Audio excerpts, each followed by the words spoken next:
men in the U.S. today dealing with ED.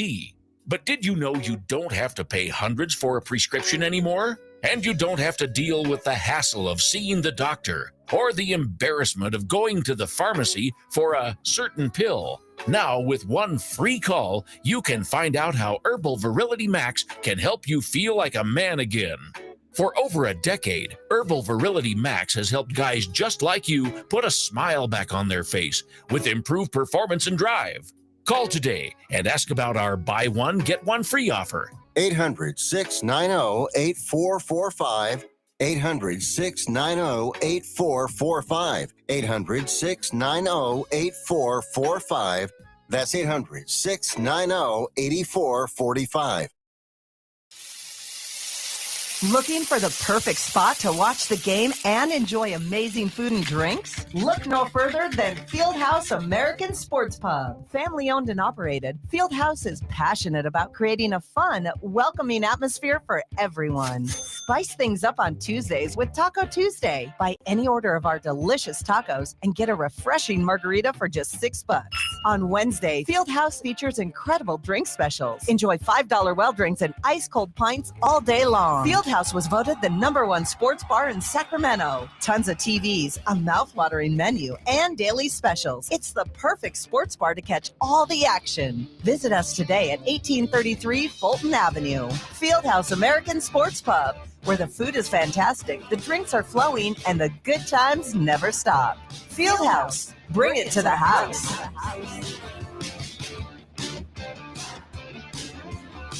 For more than 4 decades, Sierra Pacific Home and Comfort has been trusted by home and business owners for their professional expertise in heating, air conditioning, and solar energy. Your home is your castle, and at Sierra Pacific, we thank you for 40 great years of trusting us to protect your castle. Sierra Pacific Home and Comfort, solar, heating, and air. SierraPacificHome.com. Sierra Pacific Solar Heating and Air. The guys in the big red trucks. Snakes, zombies, public speaking. The list of fears is endless. But the real danger is in your hand when you're behind the wheel. Distracted driving is what's really scary and even deadly. Eyes forward, don't drive distracted. Brought to you by NHTSA and the Ad Council.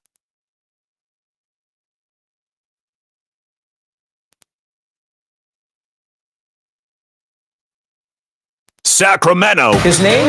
Grant Napear. My beliefs are my beliefs, and I believe that you stick up and you speak for what you believe in, and I'm never going to change that.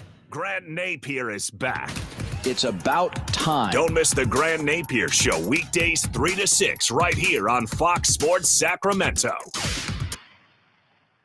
Investors, keep listening to learn how to get your free gold report. A currency crisis is upon us. The U.S. dollar has been the world's reserve currency for over 50 years, but that is changing. It's time to protect your retirement. Decades of reckless borrowing and spending have critically weakened the dollar. The U.S. has become the world's biggest debtor with over $35 trillion in debt. Plus, the dollar's become weaponized. Countries are dumping it. Investors who wait until it's too late could lose big. There is one safe haven: gold. Diversify your portfolio with a physical asset they can't take away. Call the Reagan Gold Group right now and ask for your free gold guide. Here's our number.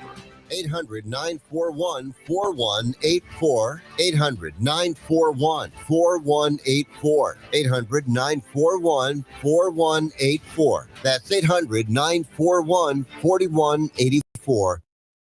Good afternoon, ladies and gentlemen.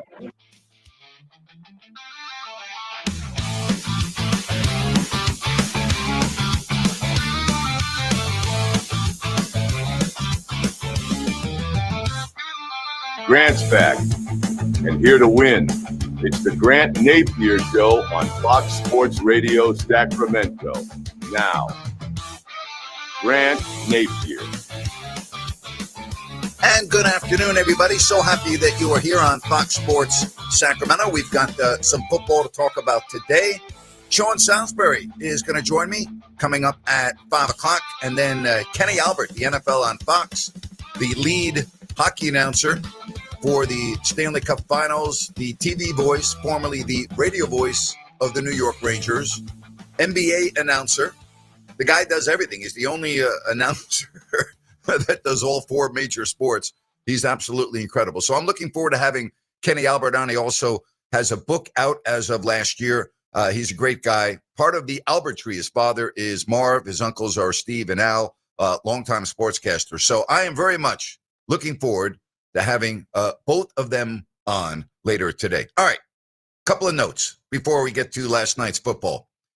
Make sure you download the Fox Sports KSAC app, because I'm still getting questions on that. And the show is now being streamed live on YouTube. So you can go to YouTube, check it out, Fox Sports Radio Sacramento. All right, now to the game last night. How bad was Geno Smith? How bad was he? I mean, first play of the game, interception, and it got worse from there. I thought Geno played well last week in New England. They get the road win. But you're on Monday Night Football. You're at home, and you come out and play like that. That looked like the Geno Smith from before Seattle. That's why Geno Smith could never elevate and ascend to be a starting quarterback in the NFL, because he had too many games like last night. And listen, everyone's got a bad game. So I'm not like down and like you need a new quarterback. That's not my attitude. But what I'm saying is that was horrible. I mean, he was terrible last night, and the Raiders got manhandled by the Chargers. And I'm going to give you in my next segment my top 5 teams now in the NFL through 2 weeks. And I'll give you a little hint. The Chargers are one of the top 5 teams. They look really good on both sides of the ball. Not good to see Khalil Mack with that injury early in the game, but it didn't slow down the defense. They were everywhere. 20-9, the final score. And again, when I look at Geno Smith, I'm like, what on earth were you doing out there last night? So I want to hear from you Raider fans at 916-779-0929, or if you're a fan of the Chargers, because you got a good football team this year, 916-779-0929. And then you got Baker Mayfield. That was a heck of a drive to win the game after Houston had scored. The Bucs get the ball. They make a critical 4th down conversion on a scramble by Mayfield when it looked like he was completely hemmed in, and it looked like that was going to be game over. And somehow he found space and made a 1st down. And the Bucs score with only a couple of seconds left, and they come from behind to beat Texans 22-19. So already, you look at that AFC South. Did you have the Indianapolis Colts as maybe the best team? And again, I don't want to get carried away after just 2 games. But did you have the Indianapolis Colts as the team to beat in that division, the AFC South? Jacksonville 1-1. Houston and Tennessee are 0-2. I want to talk to Sean Salisbury about this at 5 o'clock, because he does the mornings in Houston, and he is all over the Houston Texans. C.J. Stroud looks like he's regressed to me. He does not look like the same quarterback. And I don't know if it's the offensive line, but he's missing what I would call routine throws. Didn't look good till last night. Did not look good at all. So the Texans 0-2, the Colts are 2-0. And now you look at the AFC West. The Chargers are the only team without a loss through 2 weeks. The Raiders are 1-1. The Broncos are 1-1. And Kansas City is 0-2. And they're playing on Sunday Night Football this week at MetLife against the Giants. So you look at the early standings right now, all right? Buffalo, the only undefeated team in the AFC East. You've got the Patriots that are 1-1. The Jets look horrible. The Dolphins look horrible at 0-2. Cincinnati 2-0, but Jake Browning's now going to be the quarterback. Jake, of course, the local product from Folsom High School, who's got experience. Jake Browning's not like anything that you should just say, oh, gee, they're not going to be very good. Jake Browning's a pretty good quarterback. Maybe he's not Joe Burrow, but, he's a pretty good quarterback. Baltimore, 1-1, that terrible loss they had on opening night, that Sunday night game 2 weeks ago in Buffalo. Pittsburgh, bad loss. When I say bad loss, I didn't think they played well against Seattle. I wouldn't say it's a bad loss. I think Seattle's a good team. And then Cleveland is 0-2. Then you look at the NFC East, Philly, and you got to worry about Jaden Daniels and his knee. He's iffy right now for the game coming up this week. Philly 2-0.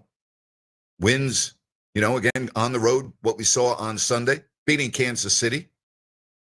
Week 1, beating Dallas to open up the NFL season to celebrate their Super Bowl championship from a year ago. NFC North, you got Green Bay at 2-0. The Lions found themselves. Kenny Albert, by the way, did the Detroit-Chicago game 2 days ago, and I'll talk to Kenny about what he liked about the Lions. And then the Bears, they're terrible at 0-2. No J.J. McCarthy for a while, the quarterback rookie of Minnesota. I'm going to keep on calling him a rookie, even though he was on the squad last year. All right, then you got the Bucs 2-0. Atlanta 1-1. Saints look bad. Carolina looks terrible. So it's going to come down to Tampa and Atlanta. I mean, I think we can pretty much say that after 2 games. And then you got the Niners, the Cardinals, and the Rams in the NFC West, all at 2-0, and Seattle is 1-1. So give me a call. Let's talk about it at 916-779-0929. I want to get your thoughts through 2 weeks. And again, I'm going to use my 4-week barometer. I need to see 4 weeks before I fully evaluate a team. There are some teams that I can look at and go, they're terrible. Okay? Like Carolina, to me, terrible. Chicago, not very good. I don't know if I would label them as terrible, but they're close to it. Okay?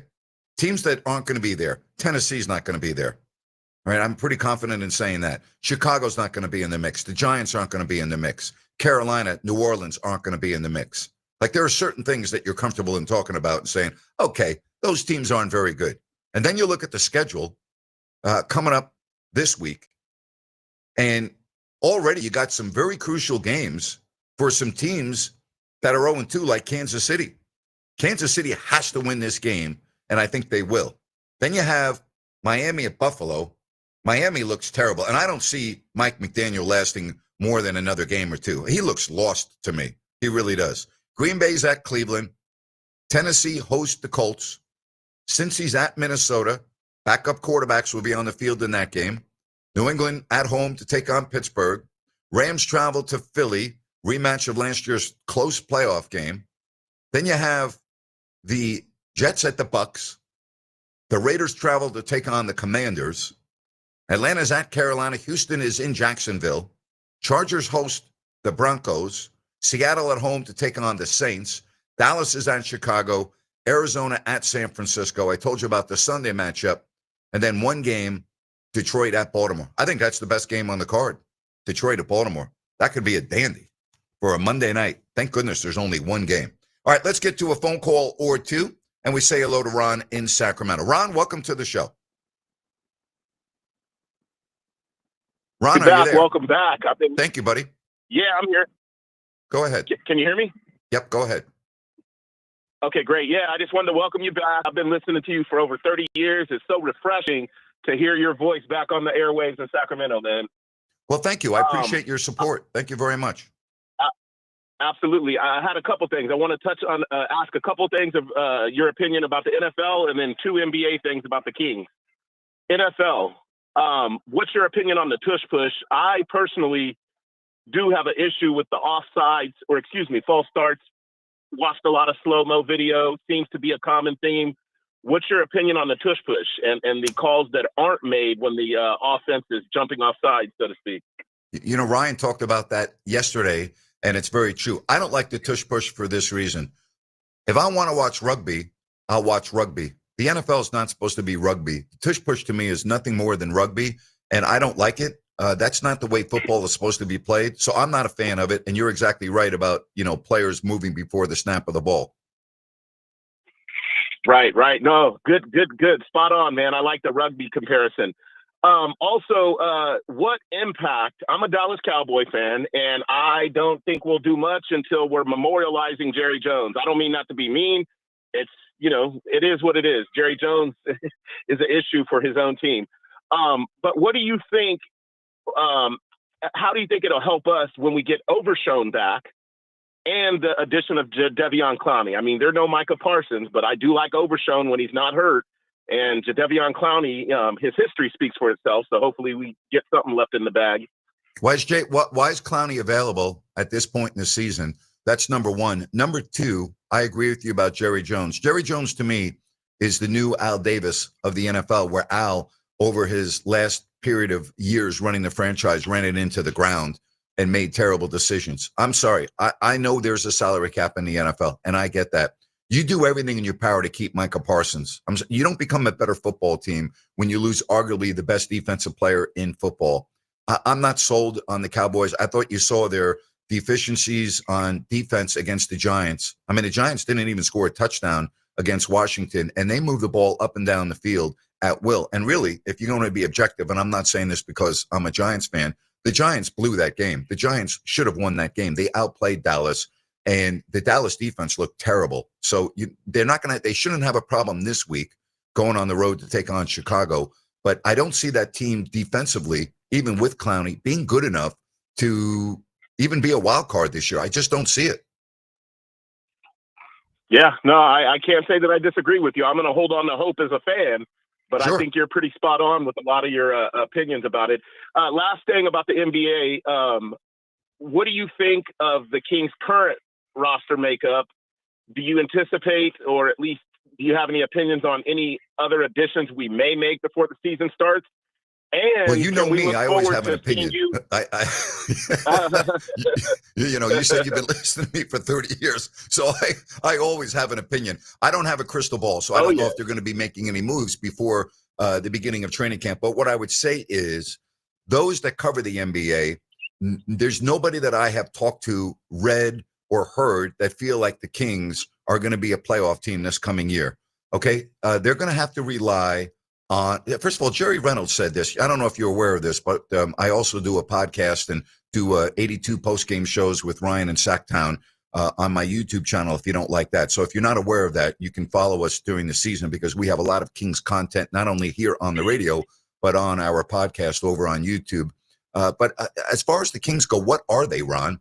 Are they a young team? Are they an old team? I mean, Dennis Schroeder is 32. Is he an upgrade to what they had at point guard? Yes. But look at all the guards on the team currently. Assuming that Dennis is going to start, and he will, Zach LaVine's going to start at 2 guard. Then you have Keon Ellis and Malik Monk, right? You also draft a young player in Nick Clifford. When I say young, I'm talking about he's a rookie who his best position is probably, in that as a guard.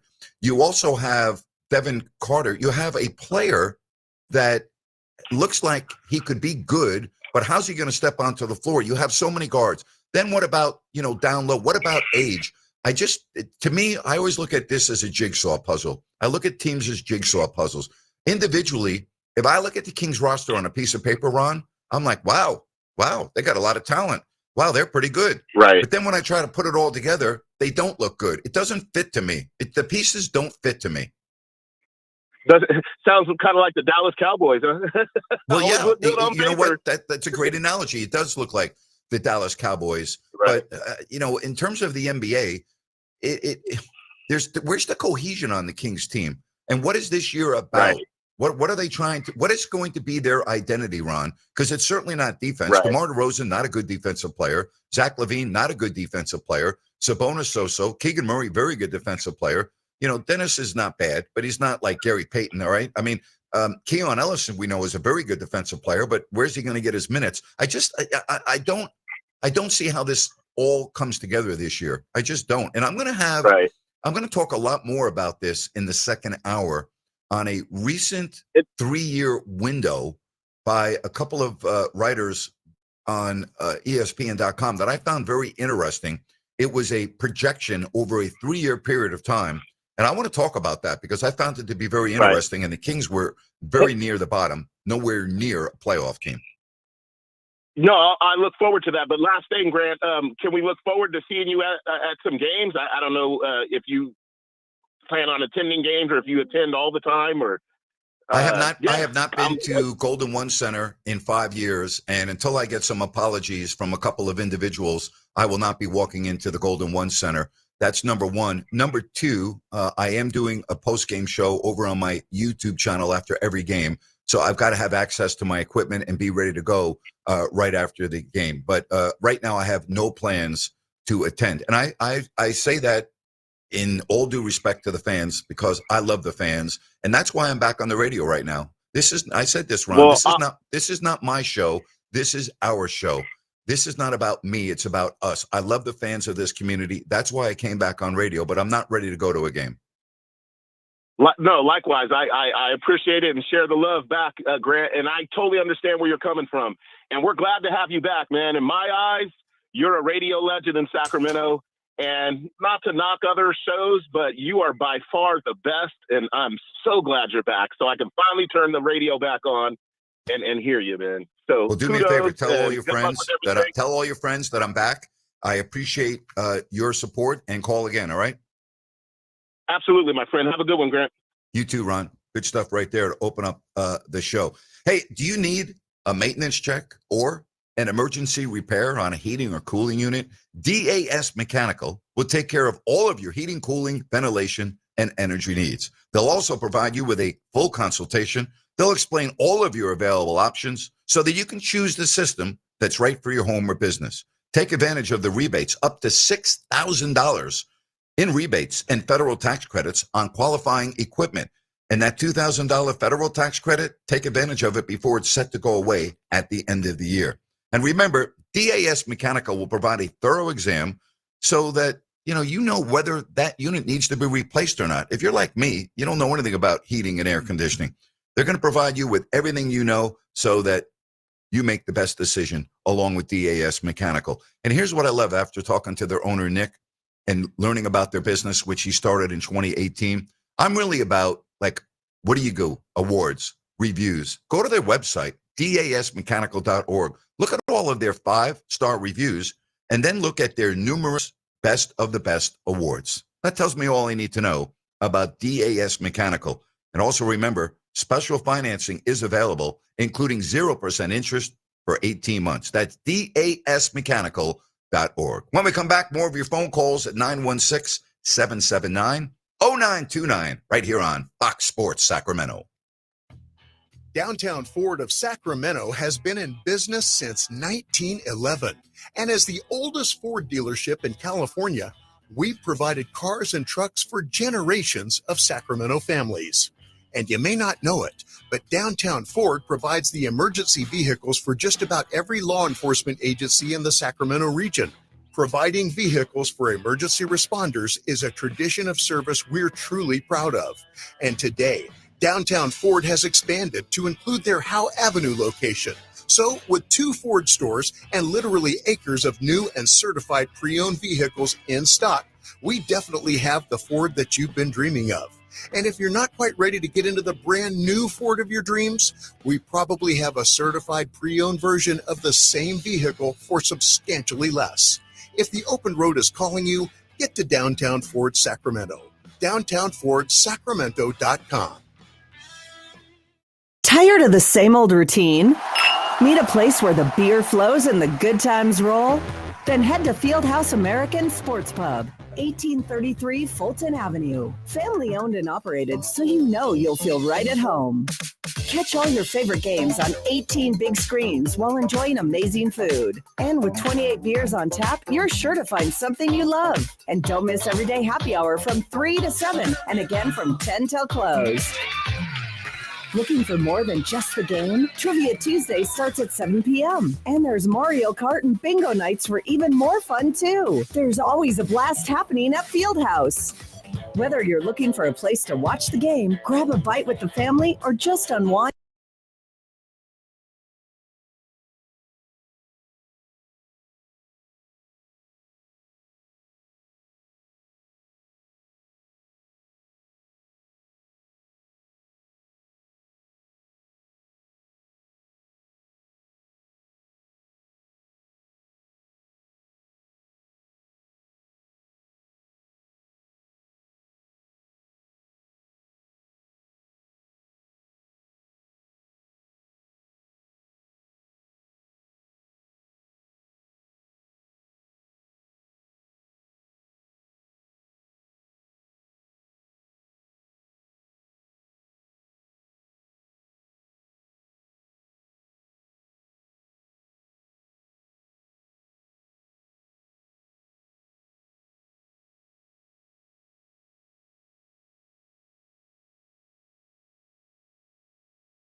The Giants right now are 2 back of the Mets.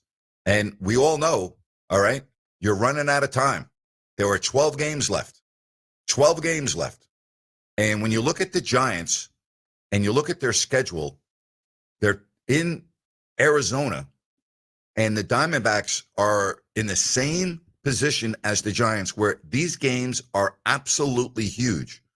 And when you look at this, they go from Arizona tonight, tomorrow afternoon, then they're at the Dodgers Thursday, Friday, Saturday, Sunday, and home St. Louis and Colorado. Thank goodness you have Colorado at home for the final 3, because if you're still relevant, you should beat them all 3 games. But I'm not so sure about the Giants right now. Again, losing 3 in a row, and Arizona is playing well. They're 76 and 75. The final homestand, St. Louis is not very good. And we know Colorado is an embarrassment. So I'm a little worried right now if you're a Giants fan. A little bit worried. You got that. Yeah, it went from really, really bad to really, really, really, really good. And now you've lost 3 in a row with 2 games at Arizona and the 4 coming up with the Dodgers. So if you want to talk about that, we can do so. Again, 916-779-0929. All right, you ready for my top 5 teams in the National Football League? Well, I hate to disappoint you. They are the same 5 teams as last week. And I have a really difficult time separating 1 through 5 because I think they're really, really close. But if I'm looking at the top 5 teams in the NFL and the teams that really have impressed me the most, I got to tell you, it's the Green Bay Packers. I've been more impressed with Green Bay than any team that I've watched. They look really, really, really good. And I think, as we talked about this, getting Micah Parsons, I think puts them on a course of greatness. And by greatness, I mean where they could be playing in February. That's how good they look to me. They're good. They're really good. And so I normally go from 5, 4, 3, 2, 1, but I'm going right to Green Bay. You think about their first 2 games, they destroyed the Lions. They took them apart. And then they did the same to Washington, both offensively and defensively. They held Washington to 18 points, 27-18. So I'm looking at them and I'm like, okay, my number 2 team, and I know a lot of people are going to disagree with this, but it's Baltimore. And I'm well aware that they are 1-1. Okay, I got it. But I still think they're the second best team that I've seen. They blew the game at Buffalo due to a Derrick Henry fumble. They bounced back, beat Cleveland 41-17. I have them as the second best team through 2 weeks. My third best team, the Buffalo Bills. Buffalo, Allen, the way they came back against Baltimore, where they really had no business winning that game, and then they go to New York and dismantle and take apart the Jets. The fourth team, and again, I know a lot of fans are not going to agree with me here, are the Chargers. I have been so impressed with how the Chargers have been coached through the first 2 weeks, how they've looked defensively, how they've looked offensively, the fact that Alt goes from right tackle to left tackle, no issues. They're protecting their quarterback. They're not making mistakes. They look really, really good. And then my 5th team is the Philadelphia Eagles. Now, if you want to call up and debate that, I would love. If you got Philadelphia 1, I'm okay with that. They're the defending champs. They're 2-0. They just won at Kansas City. I'm okay if you have them at number 1. But those are my top 5 teams. Green Bay, Baltimore, Buffalo, the Chargers, and the Eagles. And I'm okay if you want to change them in any order, because to me, they're clearly, again, I say clearly, I think they are clearly the best 5 teams through 2 weeks. My team that was on my list after week 1 was Washington, but obviously not anymore after losing to Green Bay 27-18. Green Bay just looks like they have everything that is needed to make a run here in the NFC. Now, if you're saying, Napes, what about San Francisco? I can't pick San Francisco. They did not look great up at Seattle. They got very fortunate to win that game. And I know they have a backup quarterback. I thought Mac Jones, after a couple of series, really settled down and looked good. I thought the offensive line pass protected better than I thought they would. You know, the Saints are not very good. We know that. I know they're 2-0, but their 2-0 is not an impressive 2-0. It's not 2-0 impressive like some of the teams that I mentioned. It's not a 2-0 impressive like the Chargers. The Chargers, to me, much more impressive. Philadelphia, much more impressive. Buffalo. All right, like I can't put the Niners in there. Where would I put the Niners? If I'm going to go 1 through 10, I got to put them top 10, but I can't put them top 5. Can't do it. What do you think about that? 916-779-0959 or 0929. That's 779-0929, area code 916. Give me a call and let me know what you think about it, because I really like what I'm seeing from Green Bay. And I love what I'm seeing from the Chargers. You know, Jim Harbaugh, you can say whatever you want. Jim Harbaugh is a heck of a coach early on in his tenure. He does this everywhere he goes. That's why I picked the Chargers to win the division this year. That's why. All right, let's get to Adam in Carmichael. Adam, you're on with Grant Napear. Go ahead. Grant, great to hear your voice again. Loved hearing you on All the Kings broadcast for all those years. Know there's some hard feelings there, and hope they can make it right for you. Thank you, buddy. Appreciate that. So just wanted to talk about your top 5. Totally agree with Green Bay. After watching San Diego last night, I think their defense is better than both Buffalo and Baltimore. I think the offense is going to start clicking. Like you said, they have to shift some offensive linemen around. But I think we're going to see a San Diego and Los Angeles. Green Bay Super Bowl. You keep saying Los San Angeles, Diego. sorry. I know, showing my age. Sorry about that. That's okay. So you think that their defense is better than Baltimore and Buffalo? I would agree with you through 2 weeks. It does look better. But offensively, they're not as good as Buffalo. They're just not. And offensively, they're not as good as Baltimore. They're just not. Well, I agree to disagree, but I think at week 6 we'll see Herbert really come into his own with the new receiver. I can't remember the young guy who got the 60-yard touchdown last night, but I think he's going to break out. They've got really They're good, and they're very well coached. I got to tell Keenan you, Allen doing third down. They're very well coached. They're very well coached, and I think that's very apparent on both sides of the ball. But listen, Ladd McConkey's in his second year, okay? And he is already developing into a heck of a receiver. Keenan Allen, we know, is Keenan Allen, right? I mean, Keenan Allen, when you need a big play, he seems like he's the guy that is ready to roll. And then, you look at Johnson, what's his first name? Quinton, I think is his first name. He's already got 3 touchdowns this year. So Herbert feels very comfortable with the offense, but right now I can't put them ahead offensively over Buffalo or Baltimore. Maybe I'll change my opinion in a couple of weeks. Yep, fair point. But I just think the defense looked head and shoulders of both Buffalo and especially the back end. Yes, absolutely. Adam, appreciate the call. Thanks. Thank you.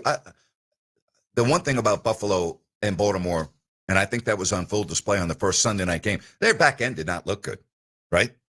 I mean, they got some issues there.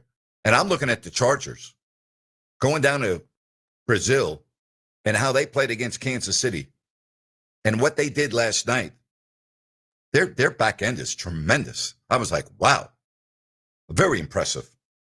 Yeah, if you're a Chargers fan, you should be very happy.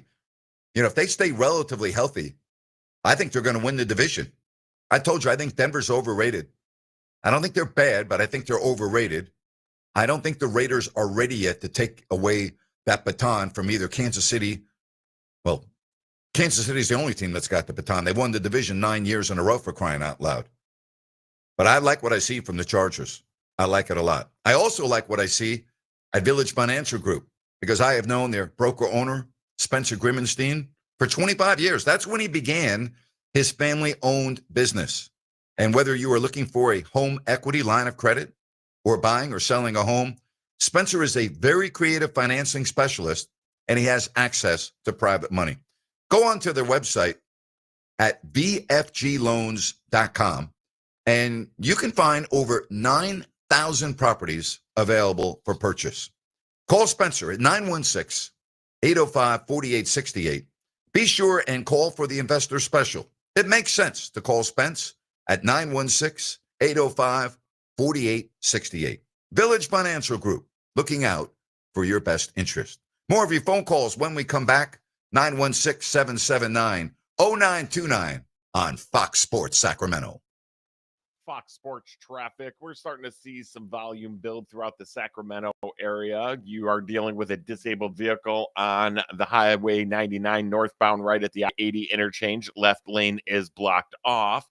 And we got some heavy delays on I-5 northbound and southbound between top of the town freeways. You make your way down to about Sutterville Road. Give yourself about 25, 30 extra minutes to work your way through that. With twice an hour traffic, I'm Andy Bass for Fox Sports Sacramento. Ready to turn your idle equipment into cash? Purple Wave Auction is your solution. We specialize in no-reserve online auctions, bringing nationwide buyers to your doorstep. From excavators to dozers, we'll market your assets to a vast audience of eager buyers. No hauling required. We photograph and list your equipment where it sits. Experience our transparent and simple process with expert support. Join successful sellers who trust Purple Wave. Visit purplewave.com today to learn how easy selling can be.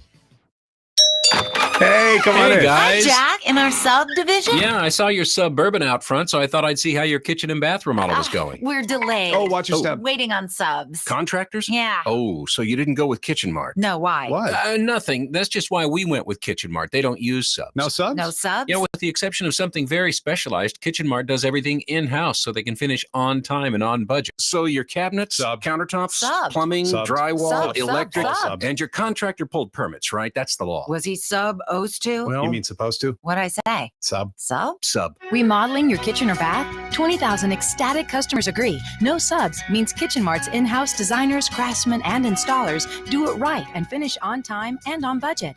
Kitchen Mart, with 2 showrooms in Sacramento and Rockland. Call 362-7080 or go to kitchenmart.net for a free home appointment. Kitchen and bath, no one does it better than Kitchen Mart. The most trusted name in kitchen and bath remodeling since 1976.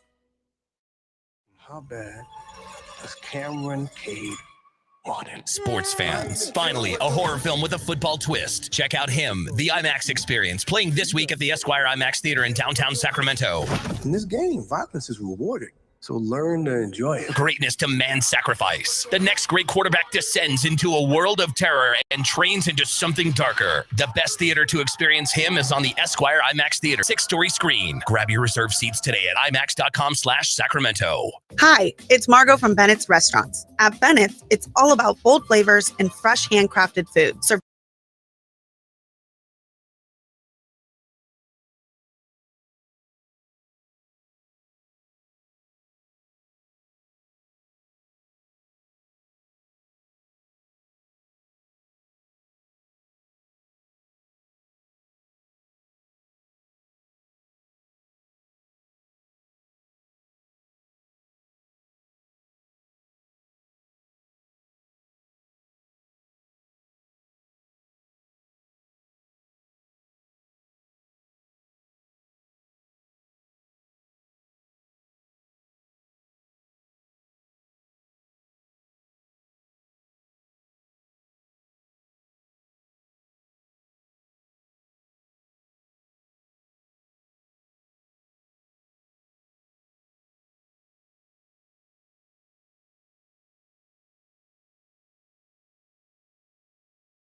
Cody, last year doesn't mean anything. It's irrelevant. All right? Irrelevant. The Chiefs last year didn't start off the season 0-2. Okay? Like last year doesn't matter.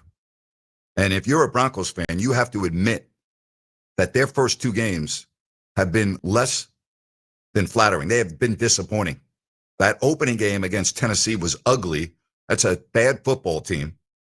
And even though they lost on a very odd call, the correct call on leverage, it's not like they went into Indianapolis and played great. Their defense got destroyed. And all I'm hearing about is the Broncos defense, the Broncos defense, the Broncos defense. Well, guess what? The Broncos defense, okay, got manhandled. They got destroyed by the Colts. What, they have 450 yards of total offense? I don't want to hear about a defense that allows the Colts to move the ball up and down the field. They didn't even punt. Do you know the Colts have not punted yet this year? How about that? Think about that for a minute.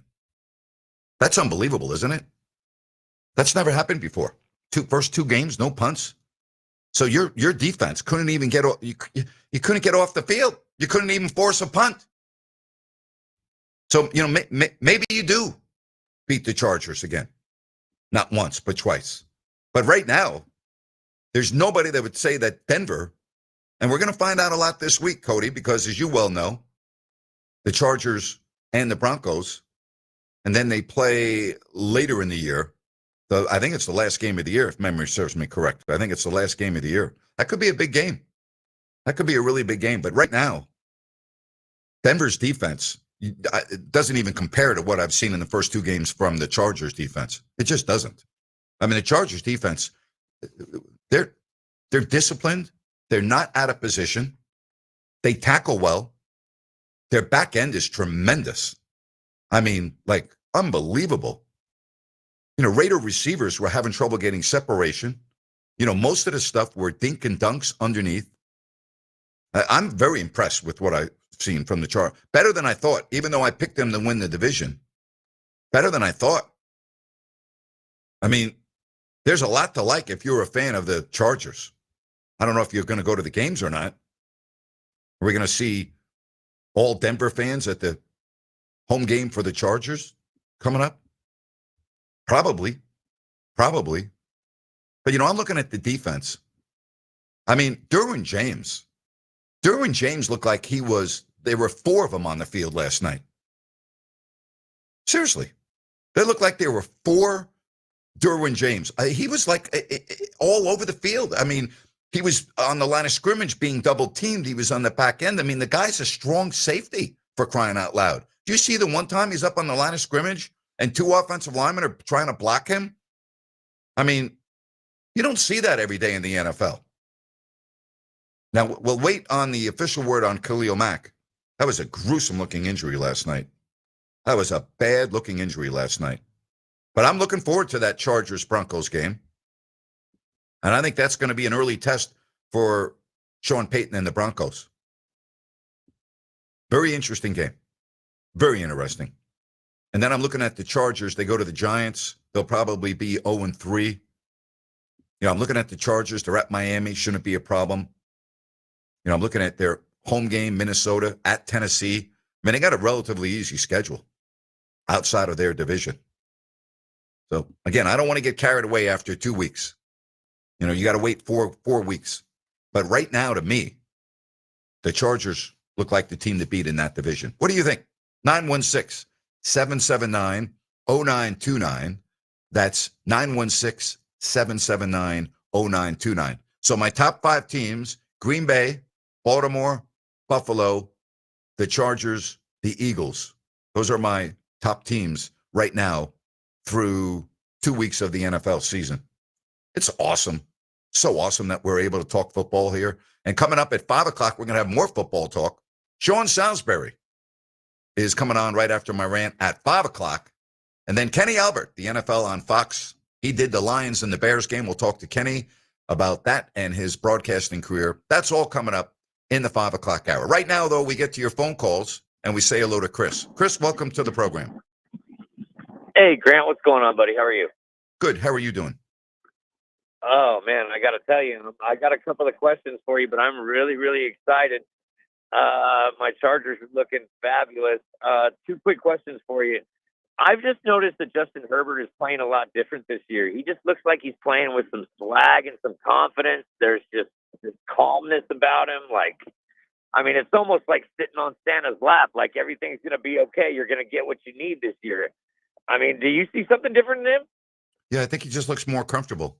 I think he's extremely comfortable now in year 2 of this offense, and I think it's starting to show. He looks just very, very comfortable. And And the last thing, and I'll let you go. What do you think about that defense? I mean, that we all know defense wins championships, and they were just pretty dominant last night. I mean, just as a whole, I mean, I was pretty impressed to see what they did. Yeah, I want to get back to your first question because I think it needs a little more dialogue.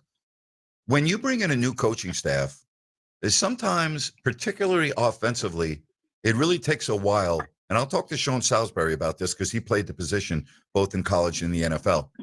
It takes time to get really comfortable and dialed in with the offense. Greg Roman is in his second year as offensive coordinator, and it looks to me like Herbert and Roman are extremely in sync, and that it's just a really good, comfortable situation. Whereas last year, I thought there were times when Herbert did not look comfortable. And I think that part of it is just learning the new offense and the way, Greg Roman calls everything. So I think that's the big difference. And defensively, let's wait and see what the word is on Khalil Mack because they're going to need him. But they're back end, and I was impressed with the pressure they get in their schemes. They blitz a lot. They get to the quarterback. As hard as I've been on Geno Smith during this first hour, Geno was running for his life a lot of the game. And Grant, I got to tell you, you hit the nail right on the head. And I'm always thinking that I remember when Harbaugh took the Niners with a Colin Kaepernick quarterback the second year to the Super Bowl. I mean, this is the second year, and I just see that he's just so relaxed and calm. Like it's just a different way of playing.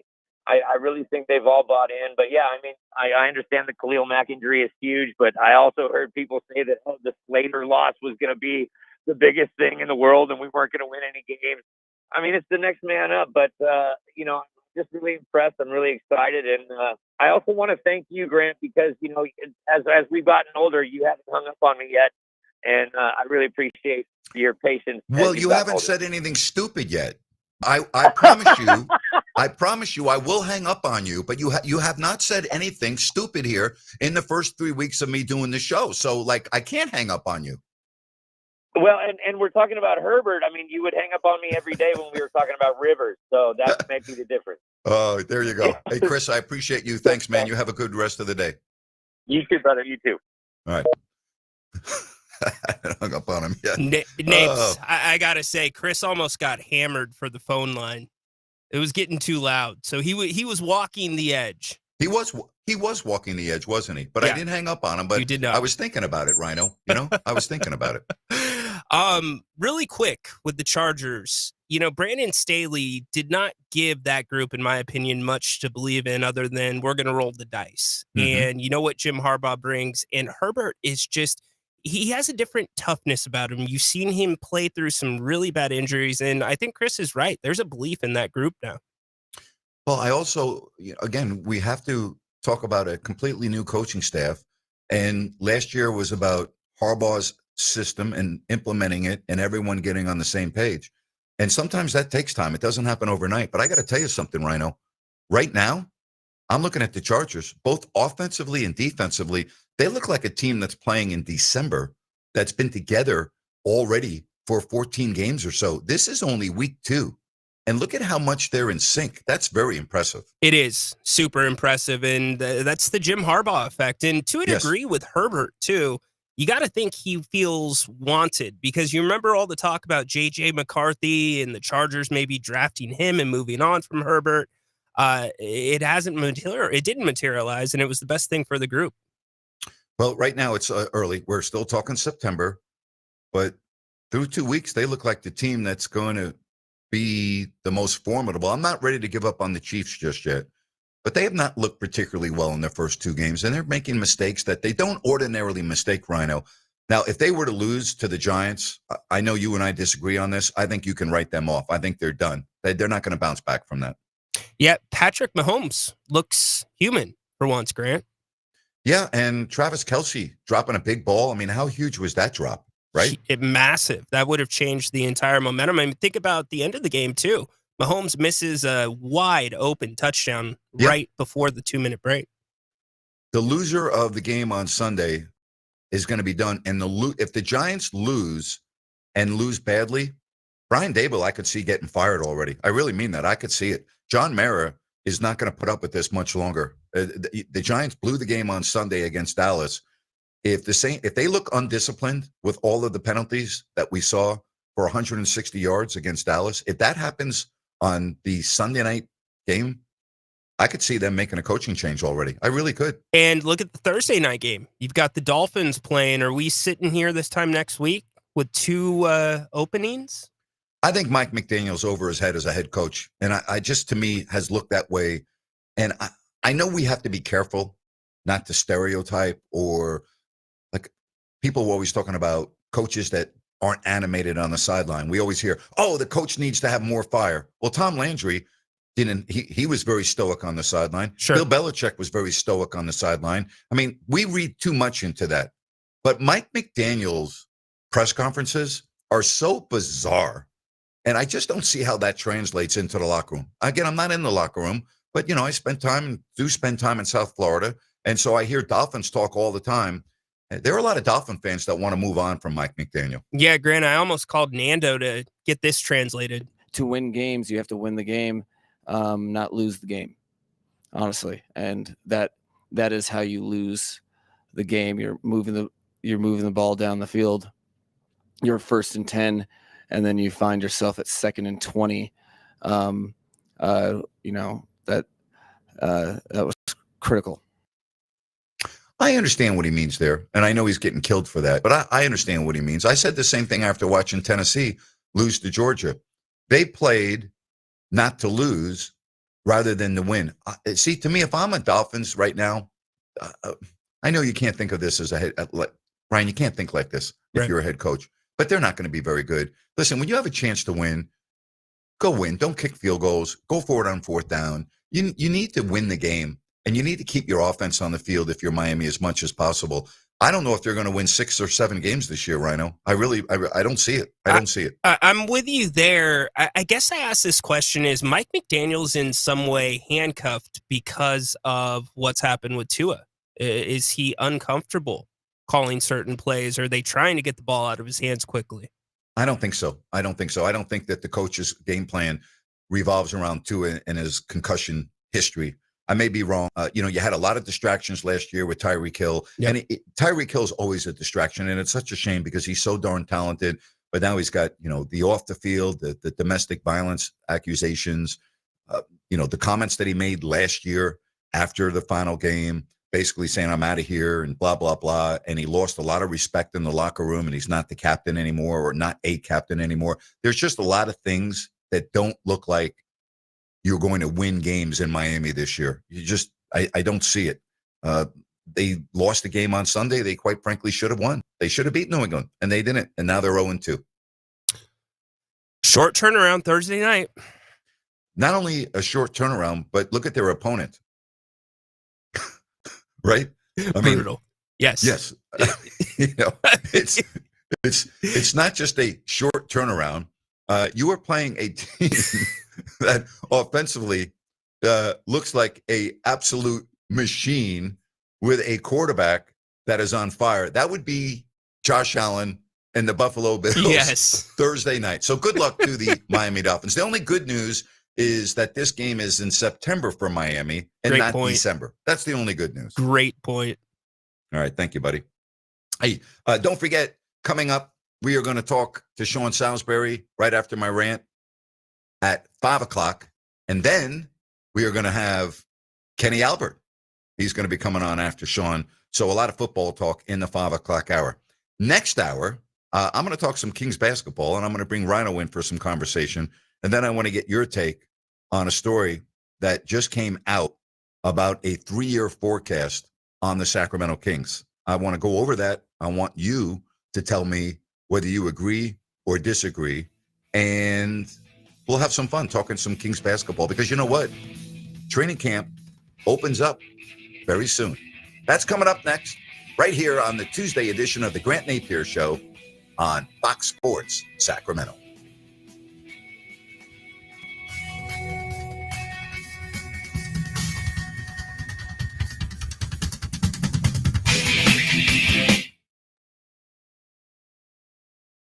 Fox Sports traffic working an accident I-5 northbound Arena Boulevard exit, blocking the center lane. I think on the main lanes, not the exit ramp itself. So give yourself a couple of extra minutes to work your way through there. Still dealing with some heavy rush hour delays on the northbound side of I-5, pretty much from Sutterville Road as you make your way up to top of the town freeway. Cap City Freeway, very sluggish, anywhere from Marconi Avenue down to Exposition Boulevard, about a 30-minute drive. With twice an hour traffic, I'm Andy Bass for Fox Sports Sacramento. Okay, we are running a car drive right now to help veterans all across America. So if you have an old car, truck, or van, even a motorcycle or an RV sitting around, you can right now give it away and help the vets. They really need your help. And your car will help support the vets and their families. And guess what? You even get a tax donation. Plus, we'll even come and pick up your car for free. And all you've got to do is pick up your phone right now and make a free call. Now is the perfect time to do something good for the vets. Give back to the vets right now for all they've done for this country, and your old car can really help them. So call the Veterans Car Donation Program right now for free pickup of your vehicle. Help the vets and help your taxes at the same time. Call right now. 800-598-0539. 800-598-0539. 800-598-0539. That's 800-598-0539. This National Recovery Month Minute is brought to you by ChooseChangeCA.org. So many things, big and little, make you uniquely you. Your hobbies, dreams, career, family, and more. Addiction to drugs, including opioids and stimulants, can strip these away from you. This National Recovery Month, recover your life. Choose treatment for drug addiction and get back to what matters most. Treatment is available in many forms through primary care doctor, licensed narcotic treatment programs, outpatient treatment programs, licensed residential facilities, and even virtual care. Help is within reach. You can recover. Find a proven treatment option that's right for you. Recover you at ChooseChangeCA.org. That's ChooseChangeCA.org. That's ChooseChangeCA.org. Brought to you by ChooseChangeCA.org. Recover you.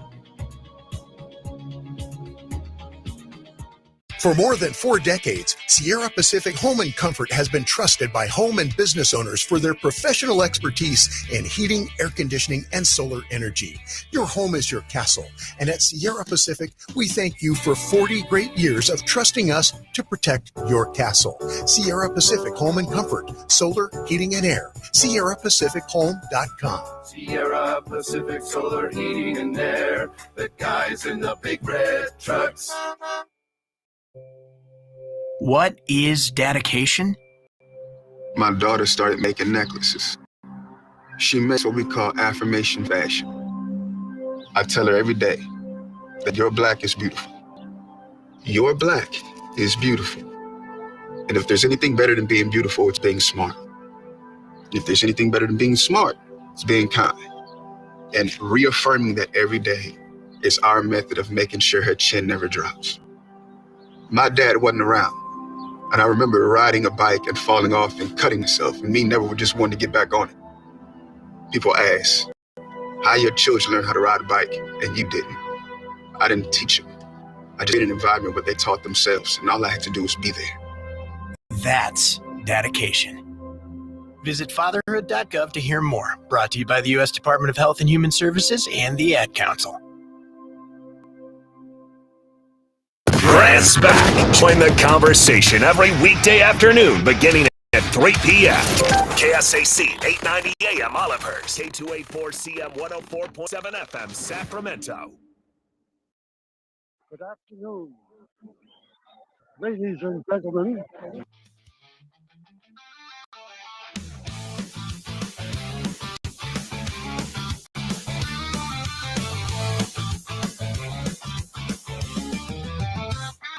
Grant's back, and here to win. It's the Grant Napear Show on Fox Sports Radio Sacramento. Now, Grant Napear.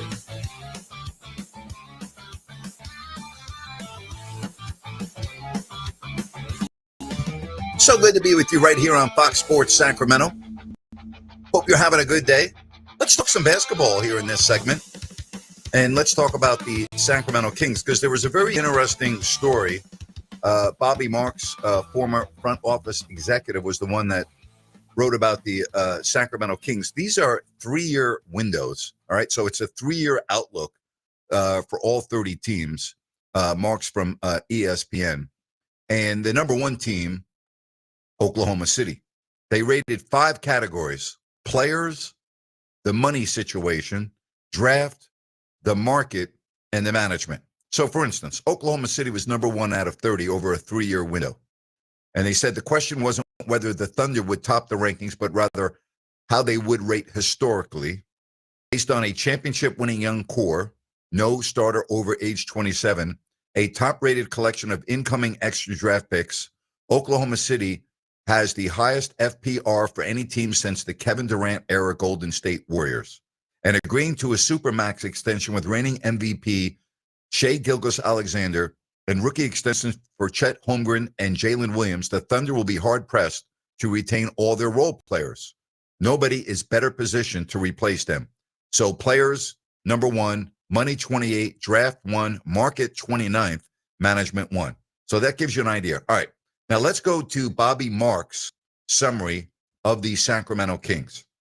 Where are the Kings on the list, according to Bobby Marks, of all 30 teams with a 3-year window?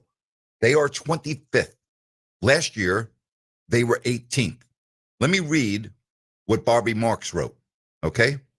In 2 years,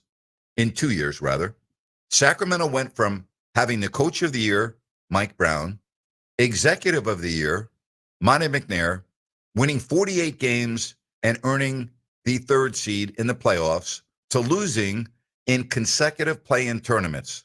Brown and McNair are gone. All-star De'Aaron Fox was traded to San Antonio, and the Kings are no longer considered a playoff team. Their regression is 7 spots from last year's rankings. It's because of a bottom 10 roster and a management group that ranks last. The positive, however, is that Sacramento controls its first in the next 7 years, and the first from San Antonio in 2027 F1 through 16, and Minnesota 2031 unprotected. Now, first of all, there's something that bothers me. Can we stop calling De'Aaron Fox an all-star? Can we please put the nonsense? De'Aaron Fox, in his career, has been on the all-star team 1 time, and he was added because of an injury to Steph Curry. So can we stop saying all-star De'Aaron Fox? I mean, it's nonsense, okay? No more. It's like, just drives me crazy. Here's what Marks rated for the Kings. Again, I want to go over this. 23rd is the ranking for the players on the team. 13th in money. Their draft 16th. Their market 27th. And again, management 30. How about that? Last in management. That means last in front office and everything else that goes in that. So what do you think about that? 916-779-0929. And by the way, Washington was 26th, according to Bobby Marks. Brooklyn was 27th. Chicago, 28th. New Orleans, 29th. And 30, the Phoenix Suns. Here's what they said about the Suns. And again, Bobby Marks said this. It was only 3 years ago when Phoenix ranked 3rd in the FPR and had a solid foundation of young players and future draft assets. That foundation no longer exists, thanks largely to the Kevin Durant and Bradley Beal trades. Both players are no longer on the roster. And though Phoenix isn't in financial purgatory and still has all-star Devin Booker, its path back to relevancy is unclear. The Suns have no tradable first in the next 7 years and have $23 million in dead money on their books in the next 5 years. One positive is that Phoenix has shifted away from building around multiple high-priced veterans to trading for former first-round picks Jalen Green, Mark Williams, and the draft pick in June. So, Rhino, I want to ask you, all right, and we'll get to you after you take care of answering the phone calls. I'm looking at the rankings and I'm looking at where Sacramento is at 25. The Jazz are 24. The Hornets are 23. The Blazers are 22. The Bucks are 21. And Toronto is 20. So if you're looking at the bottom 10 teams, again, it starts with Toronto at 10. And again, Sacramento is at 25. So I want to take some phone calls on this at 916-779-0929. That's 916-779-0929. What do you think? On the list, 3-year window, Sacramento is 25th. Rano, I want to get your opinion on this. Management of all 30 teams, Bobby Marks has them as the worst. Number 30, players 23, draft 16, market 27, and money 13. You think that's accurate over a 3-year window? I don't see the counter argument to it, to be honest with you. Well, what team has been worse? Maybe James Dolan, because he just fired Tibbs. But outside of that, I think it's right on. And Grant, you look at those categories, that's probably the most important category. I would agree with you. I think management is the most important category. Just one man's opinion, subjective. Sure. What about Phoenix and their management and their owner? What a disaster that's been, huh? Well, he's been erratic. And I think that Phoenix has shown the change, what they've done this offseason. Good that Devin Booker is in on what they're doing with that rebuild. But with what you've seen with the Kevin Durant trade, yeah, that's where it stands in. Grant, the one thing that I'll kick back to you on this, 7 of the 10 teams, according to Bobby Marks, are in the West. I know. How about that? I was very surprised when I saw that. You know what else is interesting about this? When we talk about management being 30, I've always said this, and I'm going to say it about Scott Perry. I'm going to give him 3 years, the same way I gave Monty McNair, the same way Vlade Divac, and the general managers before them. I think you have to give an individual 3 years to see whether or not they can get the job done. So Scott is on year 1, and I have a feeling it's going to be a rough year, but I think he deserves 3 years. His biggest problem is the owner that he works for. Right. That's his biggest obstacle. His biggest challenge is keeping the owner away from messing up the team, which he has done repeatedly since he kept the team in Sacramento. That is the biggest problem with the Sacramento Kings, and it is the problem that is the most difficult to fix because he has full control as managing general partner. He is the boss. There is no one above him other than the commissioner of the NBA. And if you don't do anything wrong, the commissioner of the NBA, just like in New York with James Dolan, you can't do anything. So Sure. That's not a fixable issue. That's just something you have to live through. But that is Scott Perry's biggest obstacle is the owner. And I don't know how that is going to be any different from what we saw with McNair or Vlade or Pete D'Alessandro. It's just not. I don't see it. Well, like you said, we got to give Scott the chance. I mean, there's really 2 options. You can either manage the owner and you have those abilities, which nobody has been able to up until this point, or you're able to play the game better than this owner. And Grant, if I look at Scott's body of work so far, I think he did a really good job with the draft. Really liked that. Dennis Schroeder, we needed a point guard. Fans may argue the price point in the contract. I'm okay with what Scott's done. Well, you lost Valanciunas, who is really good, right. And you lost Jake LaRavia, who came in and played very well. So you have to also say, well, Joe, those 2 aren't on the roster anymore.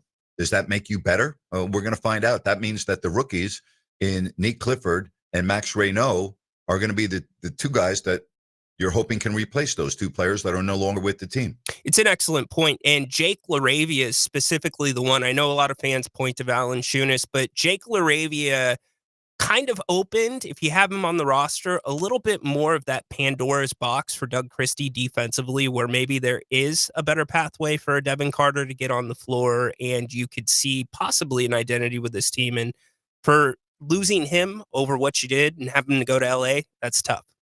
Now, and how about the Lakers? I mean, that was their first move in free agency. They jumped on that. They wanted Jake. Yeah. Yep. Thank you, buddy. All right, let's get to Scott calling from Rockland. Hey, Scott, welcome to the show. Hey, Grant. Thank you so much for having me on. So glad to have you back in Sacramento. Thank you.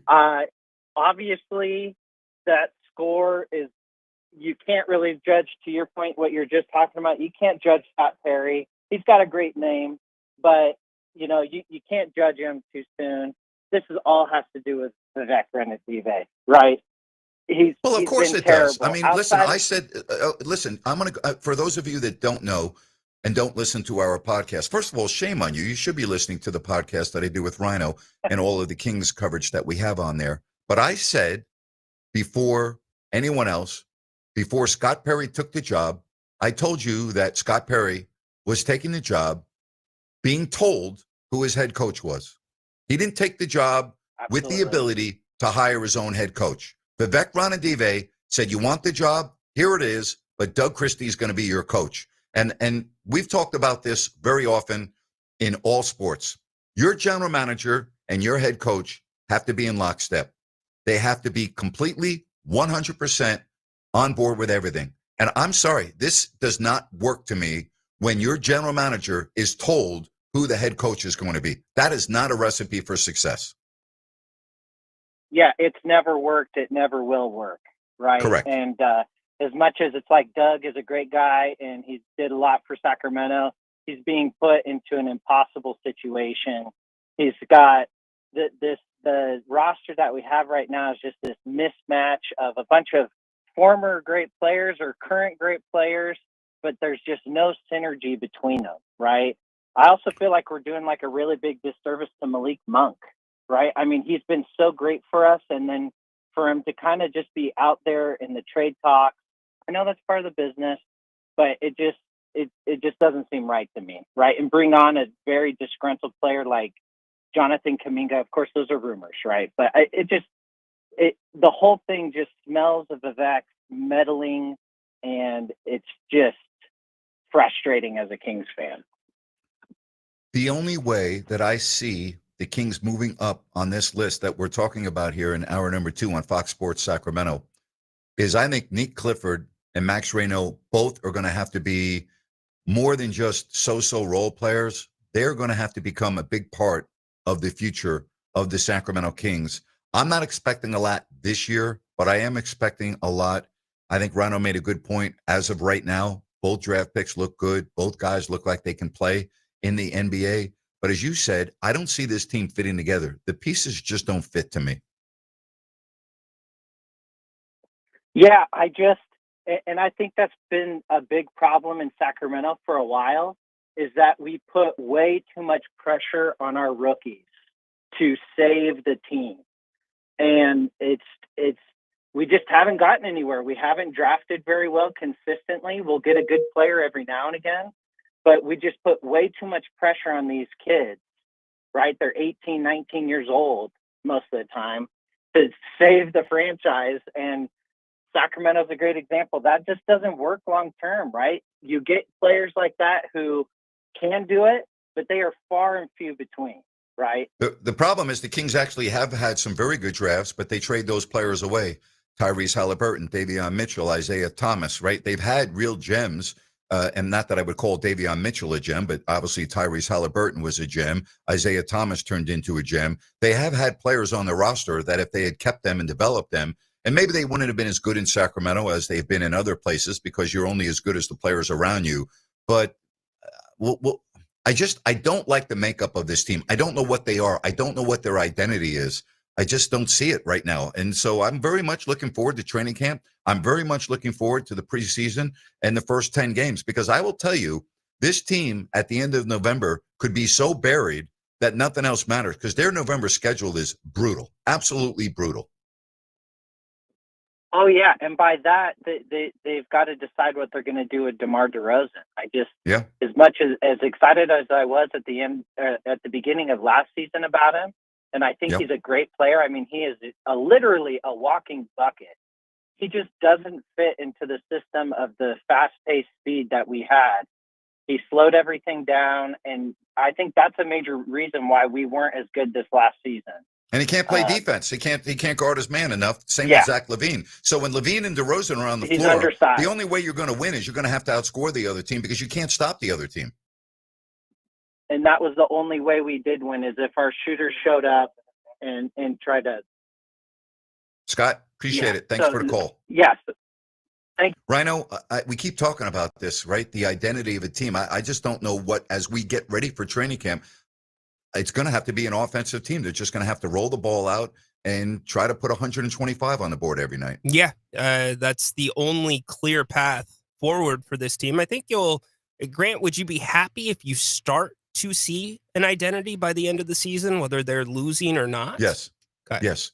I think that this year is about identity. I think it's about Scott Perry hopefully being able to put together a team that looks like they're going in the right direction. Here's what I think would be a disaster for Sacramento. And we've been using the word disaster for decades, but I'm going to keep using it until I see it different. A disaster would be in April, and there's no improvement. The pieces don't look like they fit. The rookies haven't played as well as you expected them to. The team still doesn't have an identity. There's talk about you need a new coach. Like, that would be the worst case scenario when you get to the middle of April. A good April would be, all right, well, the Kings didn't make the playoffs, but the young players look like they are really going to be good. Keegan Murray was exactly what we thought we had on both offense and defense. Bingo.